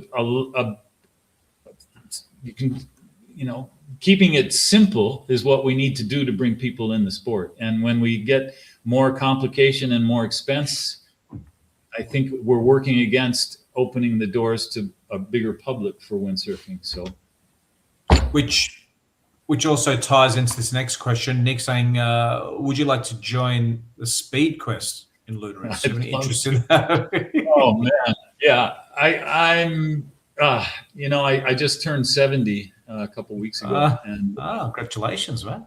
Well, thanks. I'm still foiling, and I still go on the slalom board for photos and things. I've got a titanium knee. I've got a titanium shoulder. So I'm not where I was 10 years ago. And going out and doing a session with the banging, it really destroys me. I'd love to do Lüderitz because there's not much banging. It's flat. So give me a board and a sail and I'll do it. Yeah. Yeah. I'm not sure. Lüderitz is sort of currently put on ice, isn't it, Ben? Or is that? Yeah, I heard that there was a change in the management and things are going to be done in a different way and it's going to be less accessible in the future. Yeah, we'll have to see what happens. You have to watch that space. There is something weird going on locally as well. I don't know if there's oil involved or something, but it does seem something's happening. Where, I don't know. Okay. Well, we'll see, I guess. We'll see. Sharewaves TV, is Loft Sails the only brand offering a sail for Formula, but they are already sold out, unfortunately? Yeah. Well, the story there is we have Leonardo, our Loft Sails agent in Brazil. Hell of a guy. He's racing a lot. And he single-handedly, from what I see, he brought Formula racing back to Brazil. And he was so successful with it that it's also not far from Ben. No, there's been the Formula European something. They do a lot in Portimao. There's the guy who runs a sailing club there. He's fully into it. To address that project for Leo, in collaboration with the Keep Trading, my commercial partners, we decided to take the last Formula design that we had done, which I think was, how long ago? 2017, maybe 18, I don't know. And I applied the new graphic to it and I made some adjustments on the construction because the Formula guys are famous for pulling their sails apart with downhaul tension. When you go sailing a 12 meter in 20 knots, they tend to just keep pulling and keep pulling and keep pulling. And it does flatten the sail, but can be they're flattening the sail because they're pulling it apart. Yeah. And the resistance to downhaul tension is what shapes the sail, you might say. And if you apply too much tension and the seams start to creep at the battens inside on the mast panel, you get a flatter sail, but it doesn't recover. It doesn't work anymore for the light wind because you pulled it apart. So the formula sails need a special attention in construction to keep that from happening, and the formula sailors are always going to load the downhaul unbelievably for the upper end. So that's what I worked on for the current formula design. It's now on the website, and yeah, it's all sold out. There are more on the way, and it is a very successful design. In its new clothes, the old design has been really successful. Happy to say. That's good. Okay. I'll address this comment because it may mean something to you, Monty, but we've got George here saying, I grew up in the Annapolis area as well. Yeah. Her daughter went to St. Mary's College in Maryland, where they have a windsurfing club, by the way, still to this day. Oh, sorry, Yeah. his daughter, he says. Yeah. And he says he's donated a lot of old gear to that club. So, oh, cool. Yeah. I'm a graduate of St. Mary's College. I graduated in 79. Scott Steele graduated the year after. I mentioned that we were both All-American, and St. Mary's is an incredible place because in the center of the campus is the boathouse on the St. Mary's River, and there's a bay there, and it's just a lovely place to sail. And I love going to St. Mary's, about 3 hours drive, 2.5 south of Annapolis, if I remember right, 2 hours. Lovely place to study. I wasn't really there for the studying because I just wanted to make that All-American thing. So the university was a vehicle to get that. And as soon as I graduated, I studied anthropology and social sciences at St. Mary's. But that was just an aside because I was dedicated to sailmaking and racing. And I had my windsurfer there at St. Mary's. I had my fin dinghy as well at St. Mary's. How big were you back then? Because the fin is notorious for needing a bit of weight in it. Yeah. My Olympic team tour was not of the Olympics in 81. I was definitely on the light side. I did bulk up a bit. I think I was running around 82 kilos then. I'm about 78 now. But I was competitive when I was amped, and even in the windy weather, you had the weight jacket on. Yeah. And being up near the front gave me the adrenaline to work hard enough to be competitive. But my successes were definitely more in the moderate winds and lighter winds in the fin. I was in the top 20 in international events that year in 81. Yeah, no, because I went to the Youth Worlds with Ben Ainsley when he used to do the laser, and then he stepped up to the fin, and I just remember those boys, they were like bulking. Their legs were just like absolutely ridiculous. I was like crazy things. Yeah, the fin. Yeah. The fin. Good old fin. Rasmus has asked to like to talk about sail design and construction. We've obviously have been talking about that a bit now. One thing related to this is the materials, which I'd like to talk to you about. When I think of lock sails, I often think about the tinted, biply. Is that what you call it? Biply film. With materials, like I grew up in a period where I saw the change from kind of Mylar Dacron to just clear monofilm sails, which ended up being quite crinkly, and then X-ply and then now biply. So obviously there's been developments in materials which have greatly improved a lot of aspects of windsurfing. Is there something more coming on the pipeline with materials? Like is there any other developments that you can see coming, or have we reached a little bit of a plateau with this? All those materials you mentioned are polyester, right? Monofilm is polyester. The biply is 2 layers of polyester stuck together. Dacron is polyester. It's all the same material. Depends on how it's put together, really. But new stuff coming down the pipeline. Could be. But again, I always get back to do we really need it? I think we're working with, my personal belief is that I have the materials I need to design the sails that are competitive. And I don't want to complicate it with more expensive materials, honestly. And I like to keep it simple. Monofilm would be great if it didn't degrade in the sun so quickly, because it is, if you take the same weight biply and monofilm and measure the stretch resistance, monofilm is slightly more stretch resistant than a laminate if they're the same weight, but the difference is very, very small. So building sails with monofilm, I think, is planned obsolescence. You just replace a monofilm panel with a biply or an X-ply, and already you get double the life out of it. Take care, because some manufacturers, some sail brands, they're painting the monofilm, so it sort of looks like it's biply, but it's actually monofilm with a paint. Maybe with the paint, it helps resist the UV degradation somewhat. I'm not sure. Just maybe you need to cover what you told me at the Defi, because I learned some stuff then when you were telling me about biply, because I was like, well, why is that any better? Because I always thought, oh, X-ply, that's good. And I thought the reason it was good was because of the Kevlar in it. But I remember you telling me it was basically the glue that sticks it together, which is actually the bit. Is that right? Is that, maybe just go through that, because I thought it was pretty interesting, that. Yeah, well, biply and X-ply is identical. It's 2 layers of monofilm glued together. X-ply happens to have the threads laid in. Right? So, and I'm not a super expert on it, but I am in touch with Zach Clayton, the contact at Dimension Polyant. Dimension Polyant being, from my point of view, the leading brand of producer of sailcloth. They're definitely the top shelf guys, and loft sails are made with Dimension Polyant materials.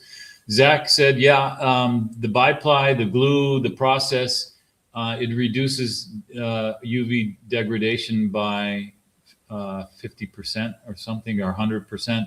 It's twice as resistant to UV degradation. And part of that is because when you do the lamination, the result is a material that's more pliable.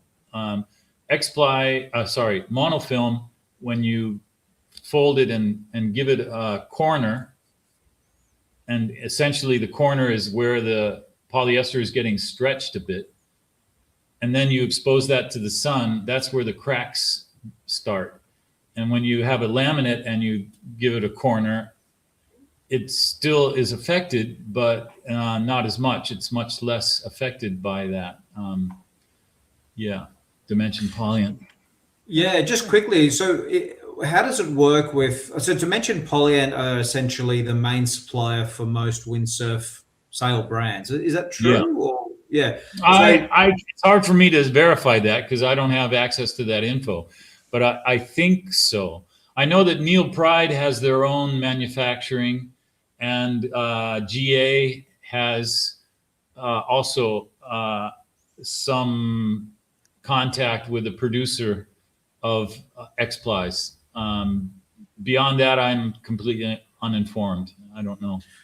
And so how does it work with them? Do they contact their customers, in this case loft sails, and say, hey, look, we've got this new sailcloth which you might be interested in, it's 10% lighter and blah blah blah blah blah. Is that kind of how it works, or do you just like, because I noticed that all of a sudden a sail brand will be like, all of a sudden they're using some kind of different sail material in their luff or their leech or wherever they're doing. I'm always curious, how are they finding out about that new technology or the new material? How does that work? I don't know how it works for other brands, but from my experience, if I need something, like we wanted to lighten up a little bit our X-ply, we were using 4 mil, which is a thickness, and I talked to Zach, and the result was we were supplied a 3.5 mil X-ply, slightly lighter, and In the case of the 2 mil, the 2 mil is an interesting material. The 2 mil is what we're using in the bodies for a lot of the recreational sails. We're also using it, especially in the race sails, in the mast pocket, because mast pockets, of course, you have 3 layers, the 2 pocket sides, and then the panel in the middle. And then when you roll the sail up, the pocket on the outside of the roll is in tension, and the pocket on the inside of the roll is in compression, so it gets folded as you roll. And that is a problem for most X-plies, because if you roll it up tight and it really gets folded, all X-plies, they don't like to be folded, and they remember the fold, so that when they open, there'll be a crease, right? Yeah. And the 2 mil that we're using, that's quad axial, is the only material that I know of that can be rolled up on the inside of a race sail mast pocket and have no impact from the rolling. Absolutely none. It lies flat when you rig it, and it doesn't remember the fold at all. But that's the only material that I know of that has that character. And I've seen some other brands start to use some other X-plies in the mast pocket sides, other materials that have fewer fibers in them. The quad axial 2 mil, there's 4 axes of fiber, and I think that's what allows it to get folded and then come clean again. It's more fiber than monofilm on the 2 sides, it seems. That's my guess. But yeah, but what to say more about materials? I admit I'm a bit slow to adopt new materials and new building technologies, because I'm very satisfied with what we've got, and I like keeping it simple and affordable. I think right now, we were talking about the history of windsurfing in the good old days, but I often think and also tell people in my I'm 49, so I've sort of been windsurfing since the mid 80s or whatever. But now for me is the best time to be a windsurfer, because yes, back in those days, yeah, okay, sure, there was more going on. But if someone said to me, you're going to go back there and use 1985 gear, I'm not going back to that. Like it's way, the gear is just so much better now. So as far as I'm concerned, this is the golden age right now, because it's the best it's ever been with the equipment. Yeah. Even though obviously it's a different scene, but I'm sort of appreciating that. Yeah. Thanks to guys. Yeah, like me you, too. mate. Yeah, the board design it used to be long boards, fairly narrow, right? And the fins were all kind of the same size way back then. And now we've understood that you can get control over a bigger fin with a wider tail, right? And that opens the wind range so much. So, and then the gear, of course, the rig is tunable. If you trim for the low end and you trim for the upper end, there's a huge difference in how the sail sets in the wind. And keep in mind that if you tune the rig for light wind with soft trim, and then the wind comes up and you trim hard, you're going to have to move your harness lines a bit, right? But the point is, with the new boards that are all about the same length, it's just the tail width that changes, and with a wide tail you get control over a bigger fin, and it all makes the wind range just so much bigger than it used to be. So much more fun. Is it, what applications, because we were talking about the twist in the top of the rigs, obviously transformed windsurfing, like what applications would you suggest to keep the leech tight and you don't want any twist? Is there, like, what's the type of windsurfing or conditions or whatever would you say, well, that's preferable? Well, is a firm upper leech definitely helps your pointing ability if you're on a race board or even on a slalom board. If you're worried about getting upwind efficiently, I think it helps to firm the leech. That's a no-brainer. It's the same in yachting. If you want to point high, you harden the leech. That pushes the back of the board or the boat to leeward, and that makes the nose go up. So there you go. But tuning the rig and windsurfing rig, it's amazing what the downhaul does. You guys know this, and probably almost everyone who's listening to the podcast knows that You apply downhaul tension, and it draws the body of the sail back away from the mast. The mast gets bent more, so it goes forward. That recipe flattens the body.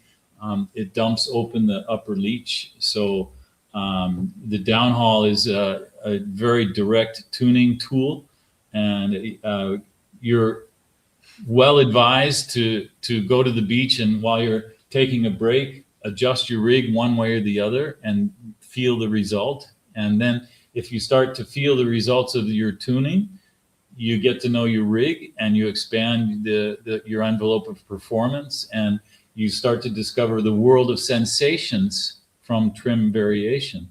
And then you can tune your rig to whatever conditions you're in. And that's a huge part of windsurfing. It's the part I love, getting the sensations of the impact of the tuning difference, of course, the design difference too, but the tuning is incredible. So as a designer, I aimed for sails that are trim reactive. Maybe it would be easier if you just had one setting for the downhaul and the outhaul, and you go and that's it. And I appreciate simplicity, but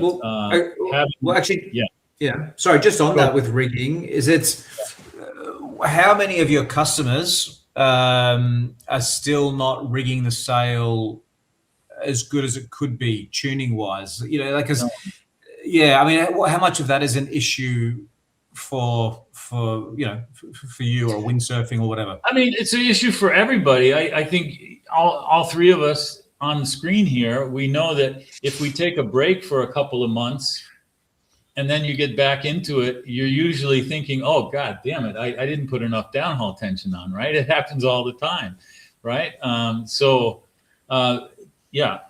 Everybody can be improving their trim. If anyone wants to send me a message, I have a fairly developed trim guide that I've done over all these years that has everything in it. Board trim, sail trim, effects of this and that, mast stiffnesses and everything. I'm happy to send the PDF anywhere. Yes, please. Okay. No, because it's interesting. We had Simmer guys here the other day. Mark Paray's really got in the last couple of years into his sail designs, you know, in theory, taking over from Thomas Pearson. Like, he's watching over at the moment, but he's been doing a lot of work. And it's interesting because, like, when Paul brings that up, that was one of the things that I said. It's like, it's all right having sails that do this and do this, but if people aren't rigging it right, it don't make any difference. You know, you have to have a sail which people know how to rig or how to rig it. And that education is probably a lot to do with, let's say, a channel like mine, Windsurfing TV, brands and stuff like this, and trying to get that information out there, because it's the same in any sport, but windsurfing, I can't even count the amount of times I've gone to the beach and seen a perfectly brand new sail with all the stuff rigged wrong. And I thought, wow, you've spent thousands, literally thousands on this setup. But I know just looking at it, you are losing so much performance. Whereas, you know, so I think it is a thing. It is definitely a thing. And it's like you said, I think there's some people out there that really enjoy twiddling, fiddling, changing something, going out. I'm definitely not one of those guys. I'm like, I honestly, and I was saying this to the boys, I like a sail with a bit of tuning range, because then there's less likely to get it right. So is there any characteristic in a sail, a design of sail, which gives you a bigger, like, sweet spot? Is there certain characteristics? Yeah, it's an interesting question. My reply is that sails that are designed with the seam shaping, the broad seaming, the vertical shape, horizontal seams, all of that, sails that are designed full, in my view, after all my experience, I would say by nature they have a smaller wind range, because you can let's look at it the other way. A sail that's designed on the flat side with the shapes and the seams, the curves, that flatter sail can be made really full with soft trim. Yeah. So you can get the 4x4 power out of a design that's on the flat side from the design side. you can power it up with soft trim. But if you take a sail that's designed very full with its broad seams, internal shaping, you can try so hard to flatten it with the downhaul and the outhaul, but there's a limit. So you can't really remove shape that's designed into the seams with firm trim. So my feeling is a sail that's designed, let's say, medium to flat, will have by nature a bigger wind range if you worry about trim a bit. Is that incorporating, say, loft curve? So if a sail's got more loft curve and needs more downhaul, again, this is in my experience, I was trying to figure it out the other day, and then a sail which got less loft curve, the downhaul super easy to get on. The one with more loft curve has got a bigger range of settings. Is that is that safe? I mean, there's a lot going on, because I know when I speak to sail designers, they're like, Ben, it's not that simple. But I know that the amount of loft curve, it's an eternal question. It really, but I would say that, a sail designed with a more generous loft curve would probably have more options on the trim. Sorry to butt in before, but with downhaul, with most sails, they tend to have a marker on the on the top of the sail, or a marker at the clew. Sorry, at the, what do you call it? At the tack of the sail or something like that. But what's the actual most accurate way to work out, like all else aside, what's the most accurate way to work out how much downhaul you need? Is it based on a certain amount of tension that's actually on the rope? Like is that a thing or not? Or is it? Well, how much downhaul you need, I think, depends on how you feel with the rig when you're out sailing. And if you feel like you're overpowered, it's a good idea to try to experiment with firmer trim. If you feel like your sail size is a bit small for the wind range, maybe you've trimmed quite firm, then try softer trim. But talking about downhaul tension, I worked with a German student. He was doing his university thesis on downhaul tension of windsurfing rigs. This is back 15 years ago or more. And he developed a load cell and connected it to a data logger. And while sailing, pumping and things, this machine was measuring the amount of load on the downhaul in kilos. And we used the predecessor to our oxygen model, the cam-free slalom design, was called at that time the O2. And we used a 6602. He used a 6602 for his project, rigged the sail. And as he's rigging this cam-free sail, the data logger was recording up to 500-600 kilos of tension, finalizing the downhaul. Once the downhaul was cleated, the tension stabilized between 100 and 150 kilos. And then, interesting enough, when pumping, the tension is actually reduced in the power phase of the pump. And when you reset, that's when the tension increases on the downhaul, which kind of makes sense, because when you pump, you flex the mast, and that releases downhaul tension. And when you go back in your pump and to reset, then the luft tension is applied again to the downhaul. So those are the numbers in kilos that are we're working with back then 15 years ago with a design that had no cams. I suspect that it could be that we're higher than that these days. I'm not sure, but yeah. I mean, look, I know, because with windsurfing, we don't want to get too complicated with everything, because that's obviously where windsurfing's failed in the past. But I'm just thinking more from a technical side. When you're designing a sail, is there an optimum load? Like if you could actually measure the kilo rating, is that like the optimum way to actually work it out? But you're just saying, just go out in the water, rig it the way you think, and then come back, either release the downhaul or, bring it back on a little bit, and just, that's I guess the obvious answer, but but that's the way to do it. I just test what you got. Yeah, I might interject that it's not a complete mystery. All these sails on the market have recommended mast and boom length settings on them, printed on them. And I don't know about other brands, but I try to aim at measurements that would set the sail properly for the upper, medium, high end sort of thing. So if you have a print that says use 430 plus 15, you might, or 16, you would set your extension at 16, pull the downhaul. If you're not really sure if you're going to be upper end or not, maybe pull it all the way down and match the number that's on the sail. It can be that simple, right? And then the outhaul. A lot of people, though, that especially guys who are coming back into windsurfing that used to be into it, they're afraid to put on the amount of, if they set it and they start downhauling and they think, my God, I can't pull it that hard. It's, but yeah, when you get it set, I mean, there's a reason for those numbers, and that the numbers, at least on loft sails, if you follow the recommended numbers, you'll have the sail set well for the middle upper wind range. And if you're feeling underpowered, you can reduce from those numbers. If you're feeling super overpowered, you can maybe go a step longer on the mast length and pull it all the way down. So you get another 2 centimeters of tension, 15 millimeters or so. And that'll definitely extend your upper end, ease of use, definitely.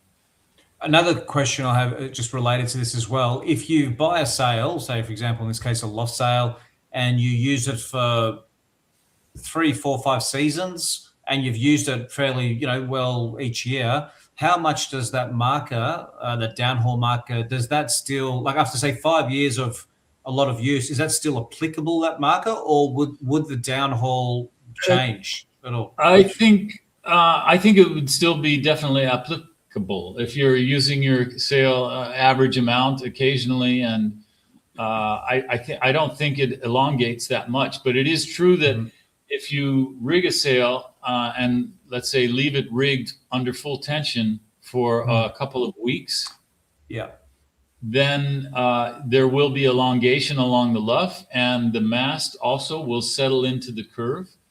All masts, not just loft masts, but all these masts on the market, they're made in processes that result in, it's unusual that you get a brand new mast and put the two parts together and have a good look at it, and it's probably not straight. Close to straight. But then if you rig and leave it rigged for 2 weeks, especially in a warm environment, then you unrig and you have a look, and that mast won't be anywhere near straight. I mean, that's true of all the masts, even the filament winding masts. So, the mast is another subject altogether, and a bit part of that is the battens too, because the mast and the battens are all these fibers and resins that have a life to them, actually. And so that's another subject. So it's sort of, would you advocate buying a sail that has been in a center for a summer? Depends on the center. If they leave them in the sun and leave them rigged, no. But if their tensions are let off and they're hanging out of the sun, yeah. So how would you store your gear? You'd take all the tension off, or you keep some on, or you just don't want the mast flexing? Well, I worry about the sail. I don't really worry about the mast much. So a lot of centers, they'll let the downhaul off and not the outhaul when they put them in the rack. And I think that's okay for the sail. I think it can live with that, probably. Letting both off is better, I'm sure, especially for the mast, because if you let the downhaul off and not the outhaul, probably the mast has still got a fair amount of flex in it. And if it's in a warm environment, it's amazing how curved the masts can be when they are left in this way. Do carbon masts, with carbon masts, you buy them and they tend to just work until they don't, because they break in a shore break. Is there a particular lifespan for an average carbon mast these days where you go, well, after that particular time, I'd probably think about replacing it because there's a high chance it's going to break at that point? Or do you just keep using it until the, if it's an RDM, I don't think you need to worry. But if it's an SDM, I think it's more likely, maybe not just from old age, but masts tend to, SDM masts especially, because they're so thin walls, SDM masts are amazingly thin. That's why SDM masts are much more likely to be off spec, talking about the rigidity and the mast flex distribution. The SDMs have such thin walls that the variations in tolerance make a much bigger impact than RDMs. RDMs have much thicker walls, so the variation is much less with RDMs. And SDMs, because their walls are so thin, if they're, you know, you throw them around a bit, or a board hits a mast, I think that those impacts are what causes the SDMs to fail, can be. But the other one, of course, is the warm weather when they're loaded. If you leave a carbon mast, 100% carbon mast rigged in a sail in the sun, we all know that sometimes they just give up. They just fold. And obviously take care of it off the water, right? You don't bang it into rocks and things. And exactly, because those little impacts can be where it breaks. SDMs. RDMs, I only use RDMs because sometimes, occasionally when I'm foiling, sometimes I go, like we were talking earlier about long, you know, and I wouldn't make such long journeys away from shore with an SDM.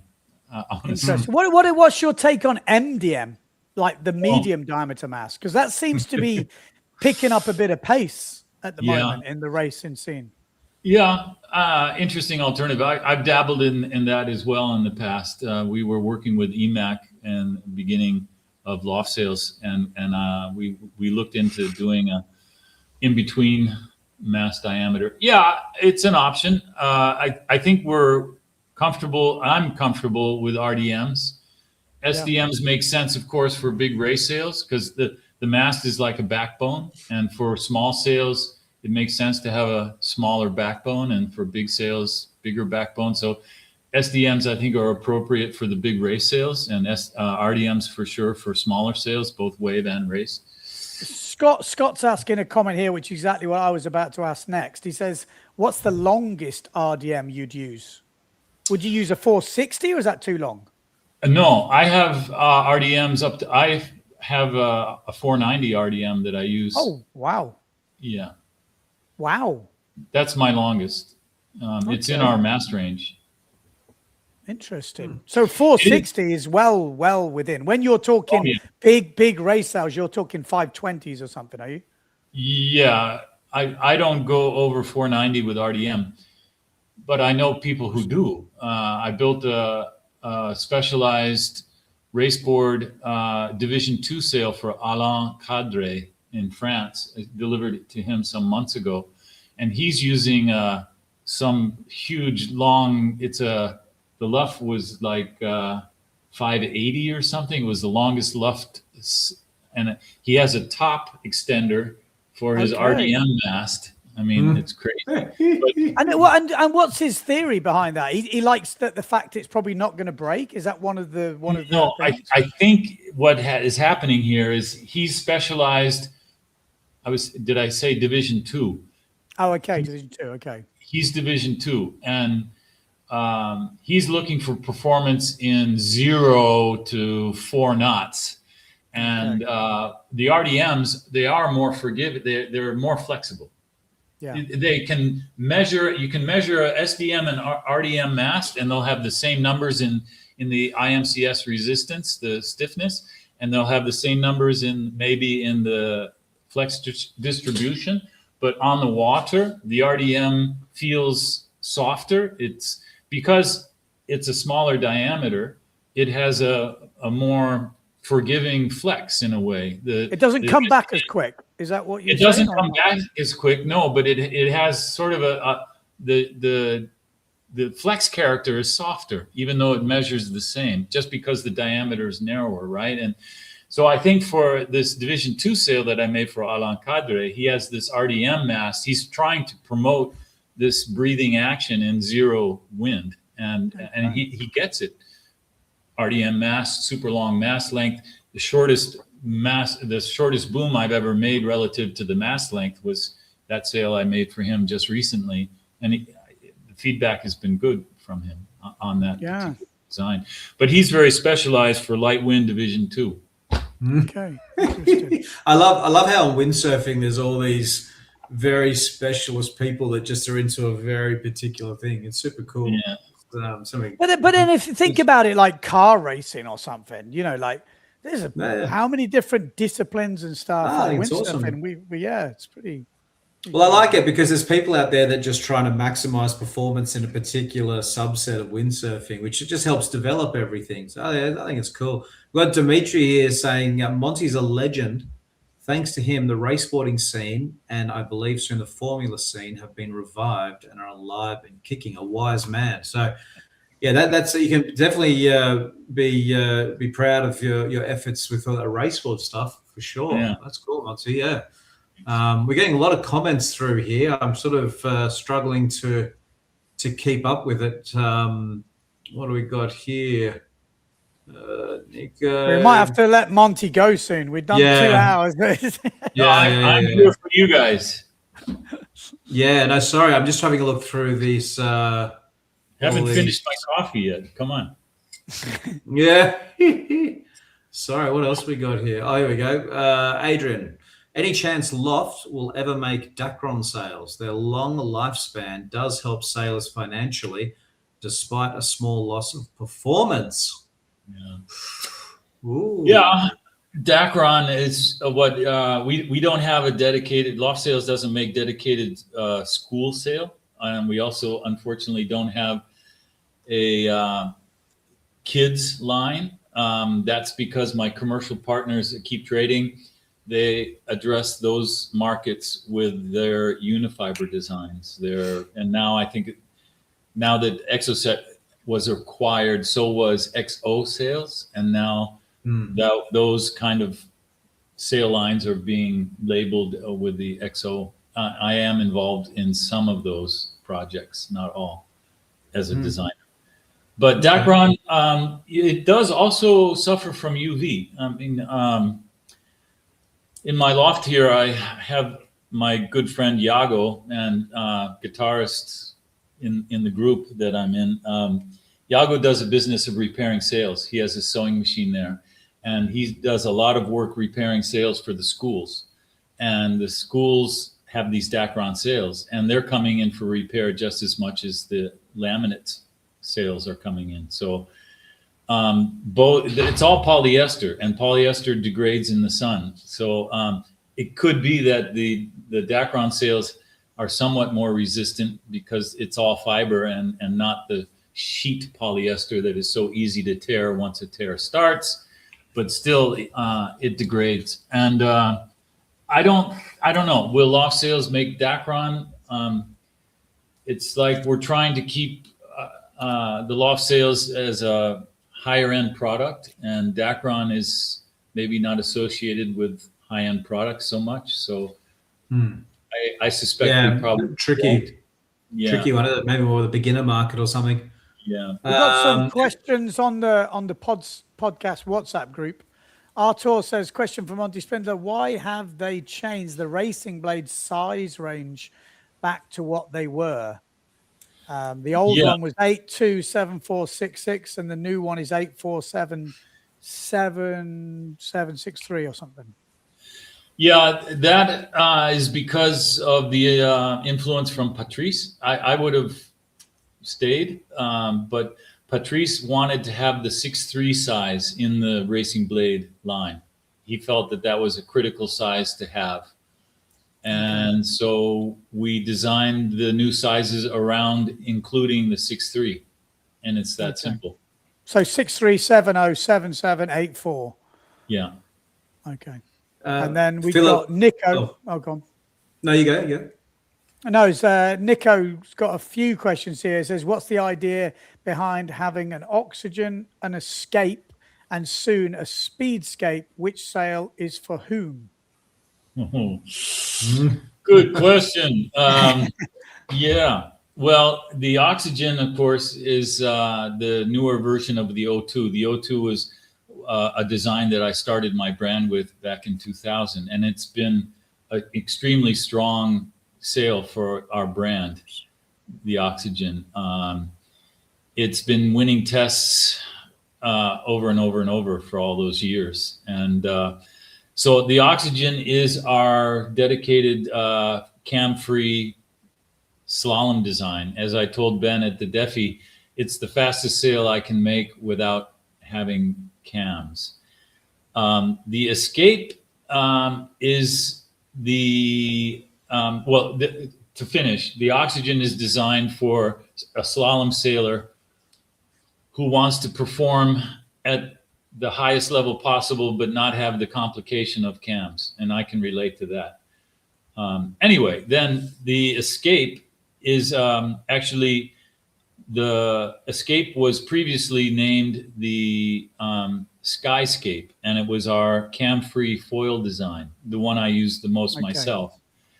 And successful design in the sense that in the magazine tests, it just killed. Seriously, if you have a look, the Skyscape managed to win its category in some of the tests from France. In order to expand its clientele, you might say, the Escape was renamed, the Skyscape was renamed the Escape for last year, I think it was. And it was already 2 or 3 seasons ago. The Skyscape started as a cammed design, but I took the cams away a couple seasons back. And now it's got the new name Escape. So the Escape is originally a foil design I made. It's a little bit flatter than the Oxygen, a little bit higher aspect ratio, not too different, but I believe in the bigger sizes, the Escape has 1 less batten than the Oxygen. And I'm very happy with the Escape. I use it more than any other design because there I am foiling with it. I love to foil with the Escape. It's light, it's easy, and there's Mario cruising past me on his fin on the same design. Yeah. That was a photo shoot day where he had a 1 size bigger sail than I did, and we had a great day sailing together. Anyway, and then the story goes on with the new Speedscape. And yeah, it is similar to the Escape and the Oxygen. The story there, if I may tell you the absolute truth, is Mario came in to our brand and he saw our product range, which for this year, we've adopted this new graphic, which is sort of a no graphic, especially for the... Wait. I've got, just while you're going to say this, because he's got another question here, and you might be able to answer it while you answer. He says, why reduce the color orange more and more? I like the 2026 collection, but the 2027 is looking more black and white instead. In the race board competition, you have fields of orange. It was really special. Just in case that's a question you want to touch on here. No? Oh, we lost him. He's gone. He had enough. He's gone. He exited. He's like, no, thanks, boys. I am done. Yeah, he can. Hopefully, he can work out how to get back. He's mentioning the Speedscape, but if we go on the website, I can't see it. It's new. I think it's a new sale that's coming. I'm guessing, looking at this WhatsApp messages, this guy is kind of a loft fan, or in sort of understands what's coming, and he's obviously got lofts before as well. Mm-hmm. Yeah. Oh, well, hopefully, he's exited the background, so hopefully he comes back. I think it disappears on its own. Oh, I see. Yeah, cool. Yeah, okay. There's a question here as well that I was curious, maybe until Monty comes back. This is an interesting one from Philip. It says, has taking influencer Mario Kumpel on the team changed anything? He does a pretty good job hyping the loft sales. I'm curious about that because, yeah, the influencer effect on brands. It's What he was just starting to say then, he said it sounded like, because it sounds like they got 2 sales that do similar things, and then the Speedscape sounds like it is another no cam. And it sounded like it's about to say Mario has had influence on. So it'd be interesting to see how he sort of sees this thing in. Maybe he's gone. Maybe he's had enough. Maybe that's it. But I mean, we've had 2 hours and 20 minutes, so he's probably. But it's interesting, isn't it? I know we're sort of now taking over from Monty here, but it's a different world, isn't it? Where all of a sudden you're looking at someone like Mario with his social media reach over a pro sailor or something, because he can get the messaging out. It's obviously like what you've done with Simmer. It's interesting. But again, I think you can read in between the lines. You don't even have to read in between lines. Pretty much Monty's saying it because he has got that racing background. He does want that proof on the race course. It's like having, I guess, for any sail designer, it's test winning. It's either rider feedback, which is also a big one. But I think winning, getting those top speeds at the speed stuff, getting the results at the top of the fleet, I think as a sail designer, that's got to feel pretty good, I think. I mean, he did say it. He said he kind of feels that Loft have got this kind of living off a bit of nostalgia. And I think he wants to get that result in now to show that they're still up there with the designs. And until someone does it, it was the same with North. I've been telling North for a few years, I'm like, look, until you get those results, whether you've got it in the bag or not, until you get those results, which they are getting now, Amado, Pierre, they're now getting that full reputation back again for North Sails. It is quite interesting. Mark, I'm just looking at, there's a lot of comments here at the bottom. We got Erasmus' question for Ben. How have sails changed with Mark's input? They look more shape above boom and more twist in the head. They've definitely got a bit more power. He likes a bit more power, Mr. Mark Perry. But again, we design in different sails for different things. And again, he is kind of new to sail designing, or he has been, and he's now becoming a bit of an old head. You hear him talking. It's kind of like, blimmin' heck, he's learned so much. He's been really putting in the effort. It's pretty impressive. So, don't get me wrong. It's still under the watchful eye of Thomas Pearson, who's the head designer. He's been there for 20 odd years now and before. And Thomas Pearson, probably not a lot of people know that. He was a world champion in racing before that. And, he's been doing this for a long time. It isn't, some of the sails will be a lot of Mark, and then the racing flat water stuff is probably still quite a lot of Thomas, but the wave stuff is definitely more Mark. I've noticed there's definitely, we're trying out different things. So about where the power is, maybe trying to lift up the sail a little bit in certain models, trying to get that light feeling. He's all about the prototyping. We've made so many more prototypes in the last sails. It's crazy just to see which, if we can go down a different route or not, without going, too crazy in the production stuff as well. So, really, really impressive, actually. Because we're about to launch Monty Spindler is here. Is he back? Hang on. He's on the phone. We're all dropping like flies at the moment.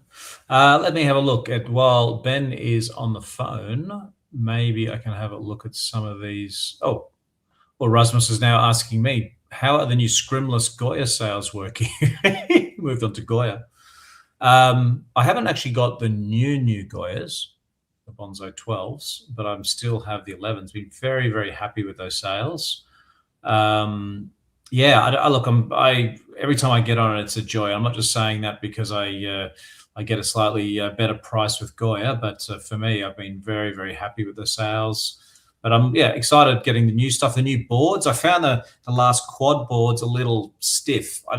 They're a great all-rounder. If you want a board that does onshore, bit of this, bit of that, bit of bump and jump, like it's a great all-round, one does it all board.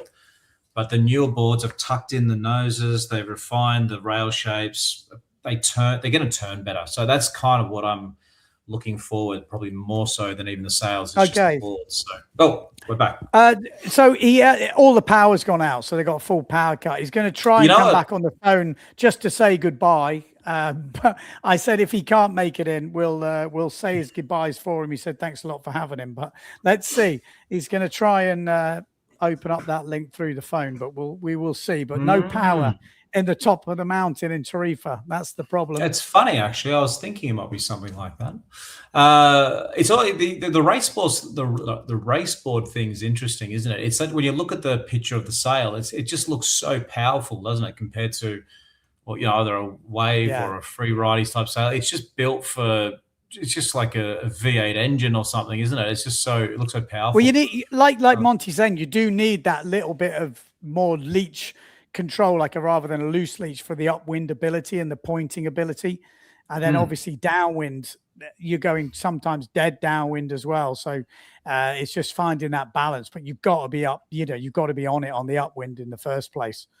And a lot of the, the racing is done in more lighter winds as well. But I have to say, I've been seeing quite a lot of this race board stuff recently. And I've obviously got my roots in longboard racing. I spent 10 years plus doing it. And I actually genuinely enjoy it. It's a totally different side to windsurfing. You've got to appreciate it from a different route. And again, as I said before, they've got this new Exocet video with the longboard on. And there's some comments on there going, the dinosaurs or whatever this like talking about. But I think if you look at it as it's like a high-end sailing craft, like as in sailboats, then it has a whole different thing. If you compare it to slalom racing and this, it's not the same thing. But if you compare it to laser sailing or fin sailing, as Monty was sailing, then it's a whole different ball game. And it's very, as I was saying to him, is sail designing therapeutic, is making sails therapeutic. But race boarding to me is a bit like that, because you're playing this chess game with the shifts and the gusts. You're on the rails sitting upwind. It's like there's a lot going on, and you can also, as we've talked before on the podcast, about going and seeing the almost like the beaches and countryside and coastline around you without, like, a foil is amazing for that too. But with a foil, there's no non-planing, as soon as you're off the foil, it's not enjoyable at all, nor is race boarding, but you can make it happen. Plus, if you hit a rock on a foil, you might not be coming back. Whereas you can kind of like, there's a lot smaller things happening on the race board with the fin and the dagger board that retracts. You're probably not going to have that same trouble. So I think it's quite interesting hearing him talking about it earlier. Have you, that board that you're talking about, sort of long, what's the name of that board? It's like an Exocet race board. Yeah, Exocet race board.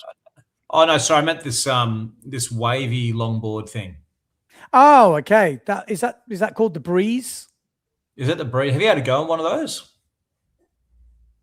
Hang on. Power is back, Monty says. Oh, he's coming back. He's coming back. Have you had a go on one of those Breezes?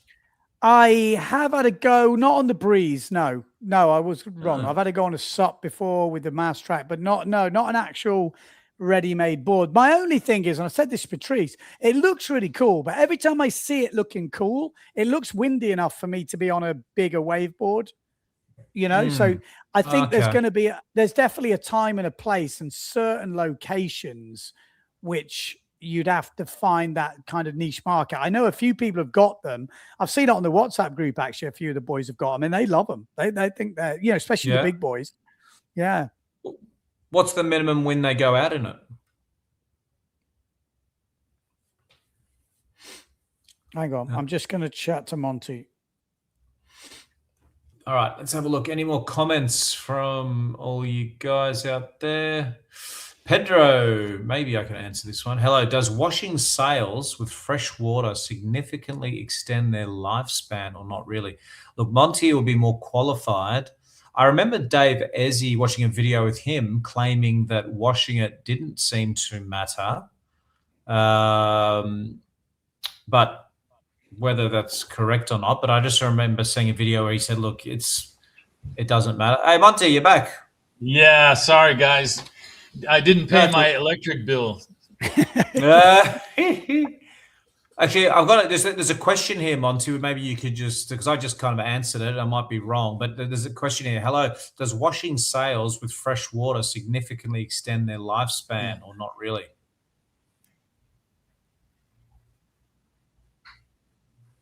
Did you?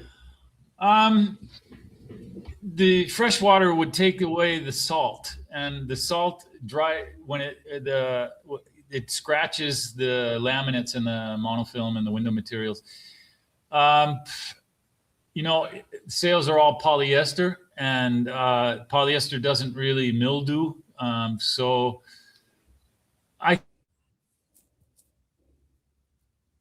it's hard, especially taking the sand away, washing or rinsing the sail with fresh water. As long as you let it dry completely, I think is probably a good idea.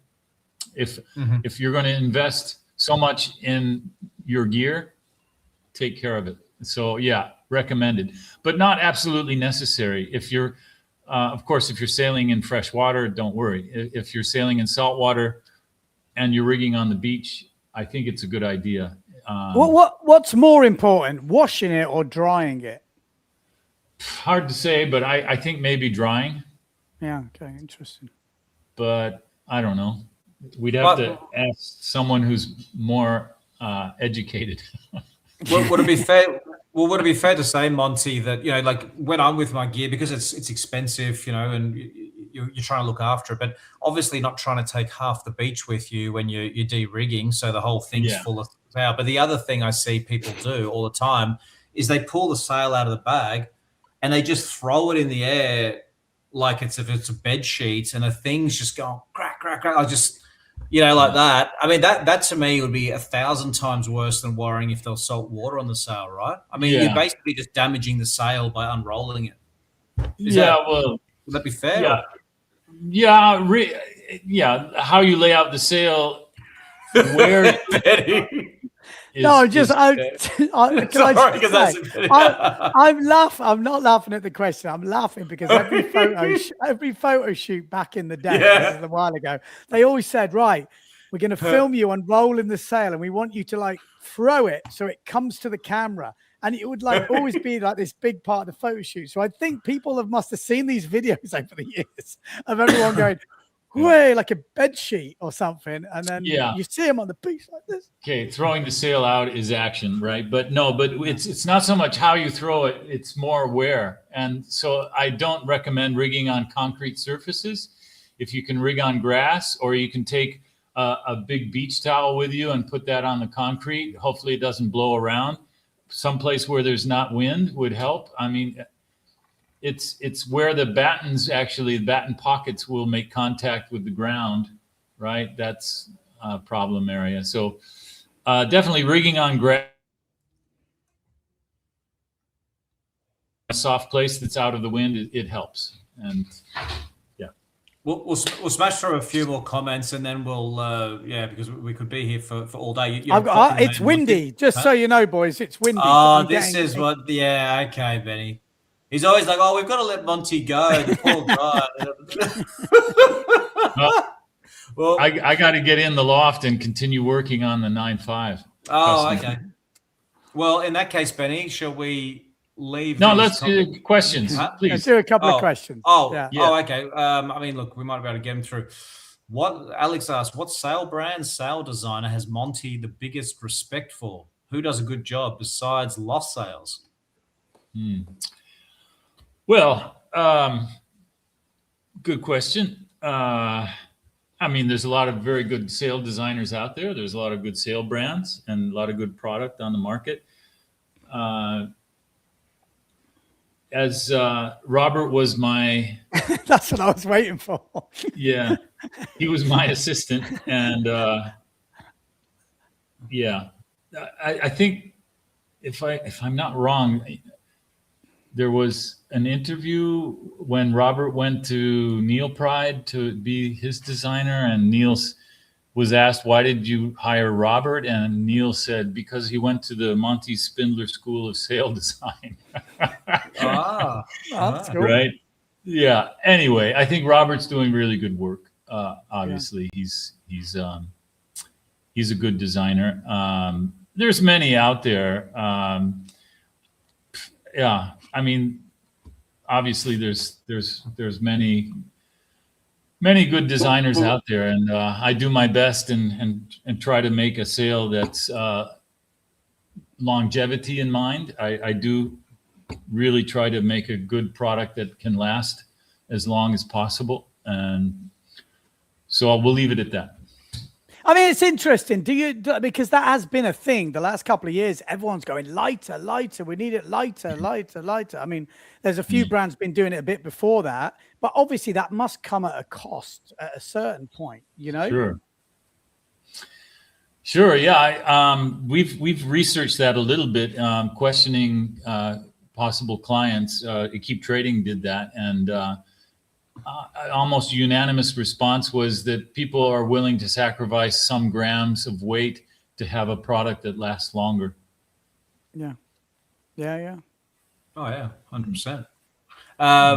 Maybe we'll you say that 100%. There's other people that want the lightest thing, and it's crazy. Like, because I asked that question to a lot of people, and there's definitely, and I would say the loyal Loft customers, again, I don't know them, but I think these guys are guys that want that. They definitely want that quality. They want that longevity.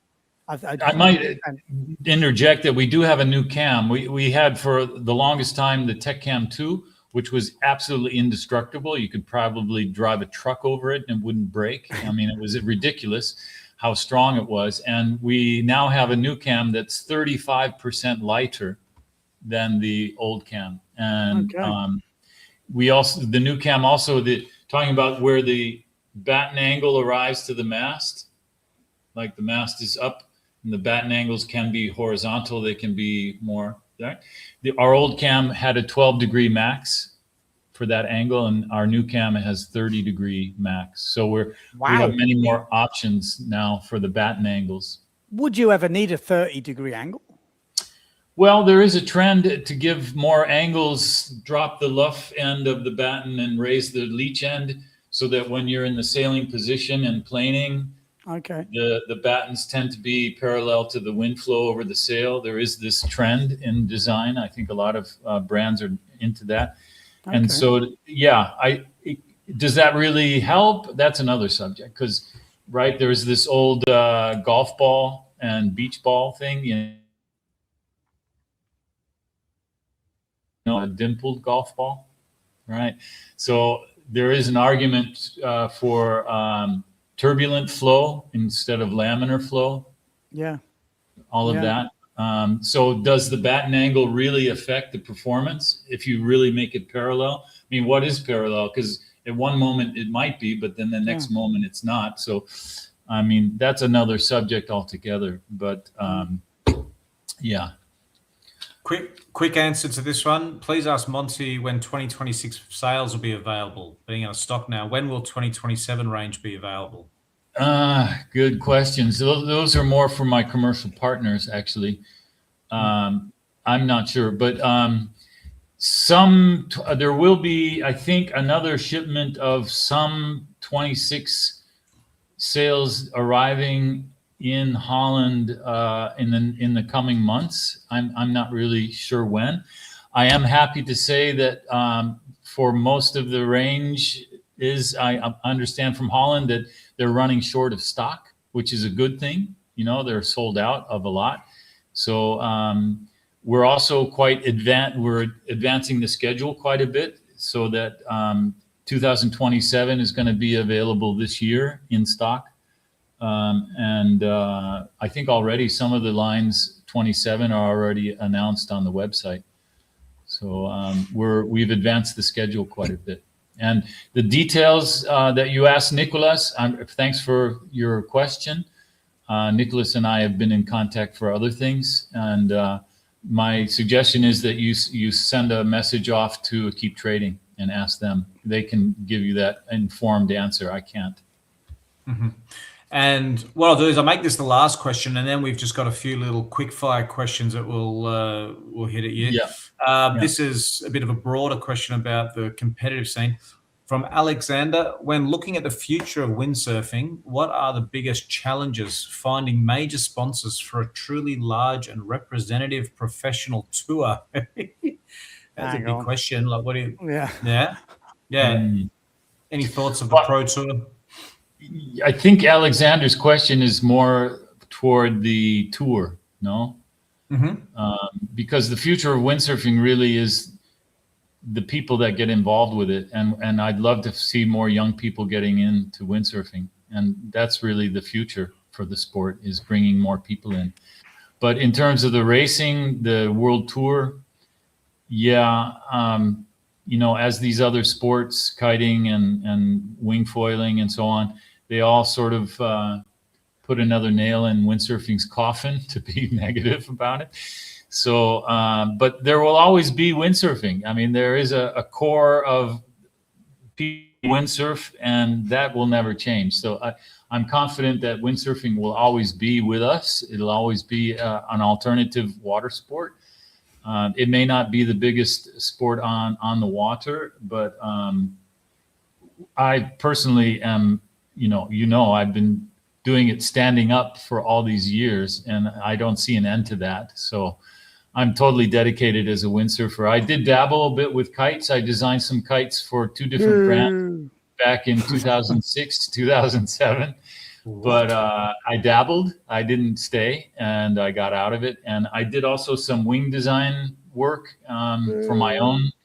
Loft wings. I was getting into that, but I got out of it again. So I got all my eggs in the windsurfing basket, and that's how it is, and that's going to be that way. And I love it. I'm still motivated to go and work on the sail I have to build, and to find ways to improve our products. And I did express some hesitation to adopt new materials that are more expensive, but I'm open to new technologies. We've been looking at these non-sewing alternatives for seams. We've been looking at that, but I'm not convinced it's quite ready for the mass market. I'm still not certain that it's a better alternative to what we have, but I'm letting the kinks get worked out by other brands, and it could be we get on that train later. I don't know, but what I'm really saying is I'm totally comfortable with the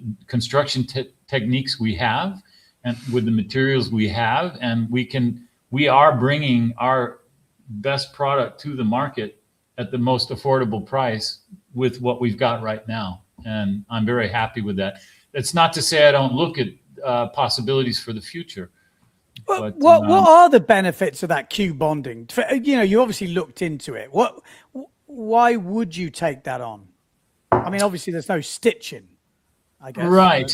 Well, stitching, of course, if you stitch a laminate or a monofilm, you're puncturing it, and that's what you don't want to do. So wherever you have stitches, you have to build the sail with seam covers. Easy way to call it. It's a scrim Dacron adhesive material that you apply that gives fibers to where the stitch holes are, and so then the stitch holes won't migrate. What worries me a bit is what I found, and the reason why we hesitated. One is optical. Maybe others have found ways to weld the material or ultrasonic that leave no negative visual aspect to it. But the methods that the alternatives we had to look into were not consistent with the application of the adhesives that were used. So some of the seams look great, and some of them you end up having a little bit of the adhesive that is cured, but it's not beautiful. So, I suspect that if it's ultrasound or if it's whatever system, when you modify polyesters, you tend to make them more UV susceptible. So over time, it could be. I'm happy to let others explore those things before we get into it, really. And one negative too is that you don't have color options. So visually the sail can be more boring, but that's a secondary thing. Yeah. All right. Shall we round it up with some quick fire? Is there quick fire? Is there quick fire? Yeah, I've got some quick fire here. Okay. Thanks to Benny's extensive research before the podcast. All right, these answers in just one word or one sentence here, Monty, and this is how we're going to round it up. Okay. Fin or foil? My heart's with the fin, but my body's with the foil. Okay. I'm going to go Levante or Poliente. I'm sorry if I'm answering too long. When I first got to Tarifa, I was full Levante, full Levante. And now I'm Poniente, definitely flojo. For everybody else who doesn't quite understand that question, what's the context? The Levante is like the southeast, very, very strong wind. Would that be fair to say? And then the Poniente is the north wind. The Poniente is the easterly that comes from the Med and goes into the Atlantic, and then the opposite wind we have here is the Poniente, which is Med. The Levante tends to be warmer and tends to be stronger and drier, and the Poniente is fresher, more humid, and the Poniente brings waves.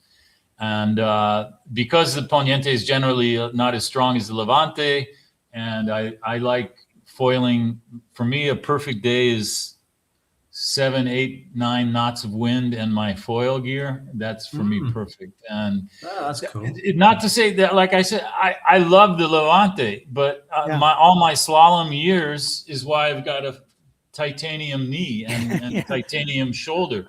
And now with these, the bumping and the slalom, I can do it, but then I'm destroyed for a couple of days, you know? Yeah. So, no, fair enough. Yeah. Cam or no cam?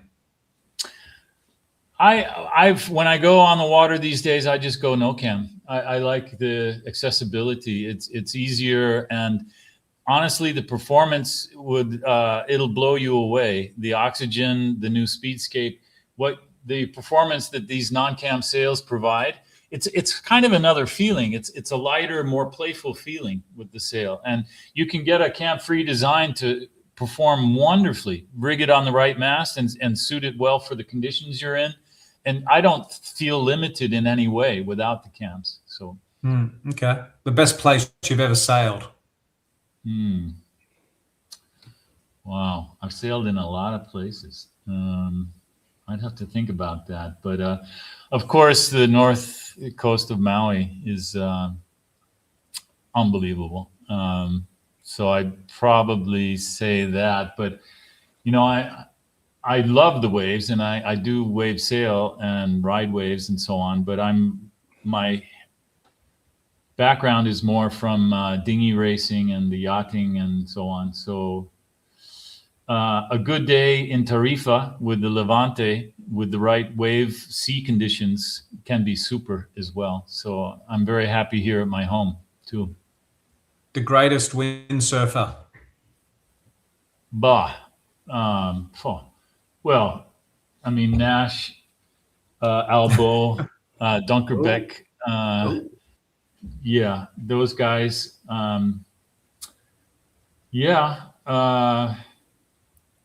What more to say? I don't know. Maka and Belak for me are icons because of the records they set with my gear, of course. But yeah. Okay, so there's 5 choices. What about the most underrated windsurfer? Someone that, you know, maybe not everyone's heard about, but any thoughts? I don't think I can answer that quickly. I'd have to think about it. It's a tricky one. What's the most underrated invention in sail design, in sail like making, or what do you think? Or what's been the best one? Because like the hard one is the most underrated, but specific to windsurfing. Yeah, I guess so. Or it's trickled down into windsurfing. I don't know. Hard to say, and probably my response. But I remember when I first started working for Pride, and I went to Maui, and he wanted me to have a look at what was going on the North Shore, and I had a look. I saw Masonville out with his high-tech sails, and back then, if I'm not wrong, Malta Simmer was building sails.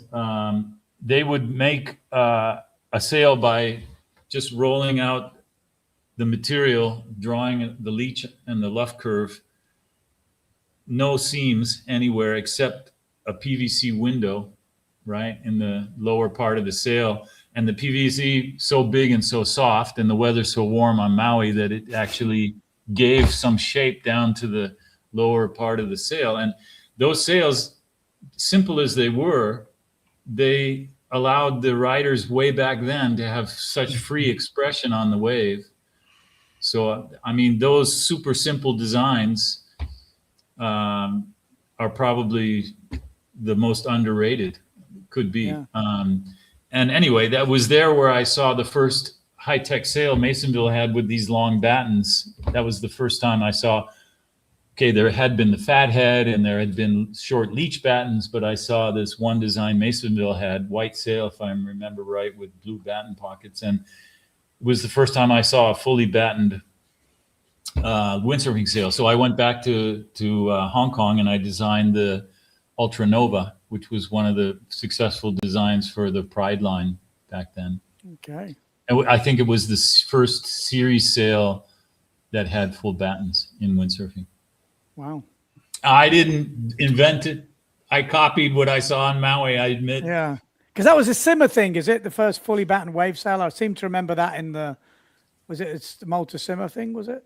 Could have been Malta. I don't know. I I don't know who made those very first sails, but yeah, Malta was among the first. And but what really blew me away, though, again, was the simplicity of what they did. They would just throw out the roll on the table, line up the thread line between the clew and the head, so you minimize the stretch there. The luff would be off thread line on the bias, but that also gives you some flexibility with the tuning. And then the big window would have shaped the bottom of the sail, and they would go out and rip the waves with those super simple designs. Yeah. No harness. Yeah, maybe no harness too. Yeah. But anyway, What about next question? Your guilty pleasure? My guilty pleasure. I won't go there. Sorry. You still sail a boat, though, don't you? Yeah, I own a third of a 90-year-old wooden sloop. I'm a member of the Royal Gibraltar Yacht Club. Okay. But I haven't raced the Temptress. That's the name of the boat. I haven't raced her much this year because I'm part of a J80 team that's quite well funded. And we had a hell of a schedule. Yeah, we did the European Championships up in Getxo and near Bilbao. And then some weeks after that, some months ago, we did the European Championships, which was a hell of an event. Lots of boats, very windy. And then I just got back from Canada some weeks ago. We did the World Championships in Kingston. Okay. Oh, How'd you get And on? we just did the Spanish Cup last weekend. That's a pretty tame guilty pleasure, but I guess we'll have to take that Yeah. one. Monty. Well, I love so- the J80. It's got the huge Jenniker. It's got the pole out the front, and it's a super boat to sail. And it makes my 90-year-old sloop look 90 years old. Is this a J80, like this sort of thing, or am I? Yeah, that's it. Yep. Yeah. 3 or 4 people crewing normally, and they plane downwind, which is cool because when we do the inter club races where you have keel boats from all different designs racing under a handicap rule, the J80 is the only one in the fleet that can get planing downwind. And so all the other lead bellies are stuck in the water, and we get planing and sail away. I don't know a lot about sailing, but J boats are just this awesome brand, aren't they? They're kind of like this. They just cut sailing down to. Like, there's not so many bells and whistles, but it just gives you exactly what you want. Is that the case with J boats? Are they really high quality, but without some of the frills or something?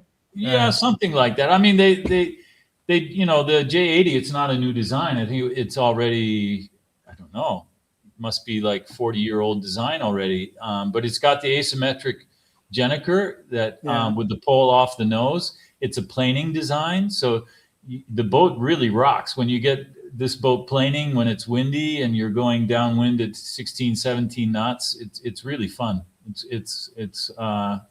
And I have to say too, the fleet that I'm participating in over in La Linea, it's a deep fleet. There's so much talent in the fleet. We just did a 12-boat Spanish Cup, and we ended up 7th of the 12, which I was a little disappointed with. But my God, the level of there's world champions and European champions sailing in the fleet, and it's a big challenge. And I'm still learning.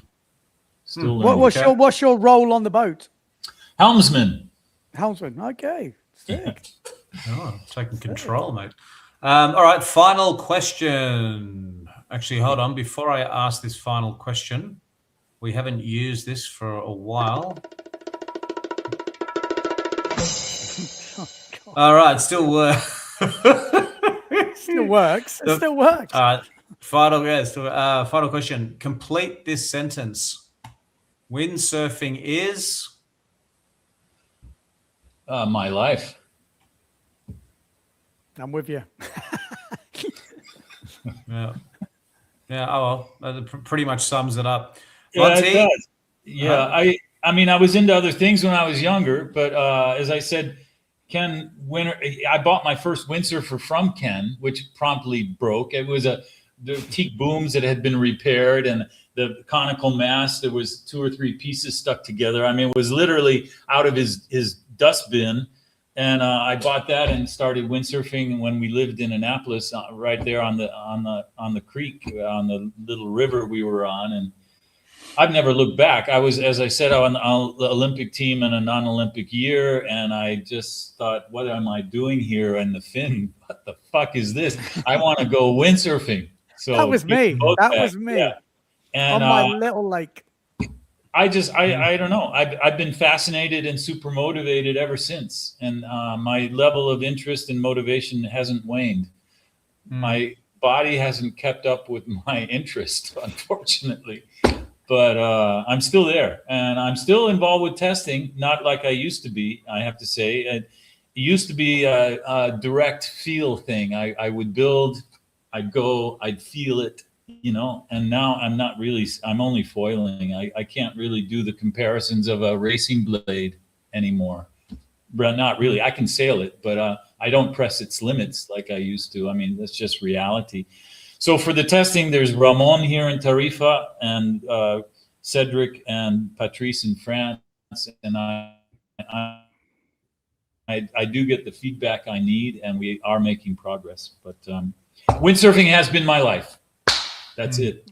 Well, I'm happy it has been, Monty, because thanks to guys like you, we're able to now sail amazing gear. So thanks so much for all your service to windsurfing and coming on the podcast.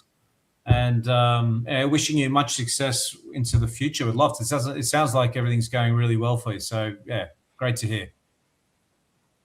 Good to see you, man. Yeah. Guys, thank you so much for investing your time with me today and giving me an opportunity to address your Windsurfing TV public. And everybody, keep the stoke. Let's go. Yeah. Cheers, Monty. 100%. All right. Cheers. Thanks, Monty. Till next time, mate. Thank you. Thank you. Thanks, everybody. Thanks, everyone, for listening. Bye.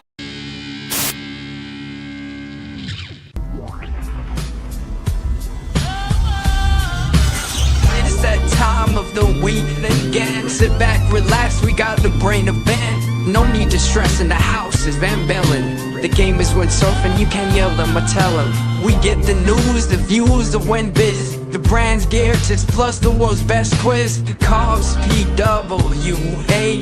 We're professionals without the pay. There's nothing in pole dancing that we won't chat. From tandem boards to a windsurfing cat. It's your one-stop shop for a laugh and listen. Tune in each week or you'll be doing the missing.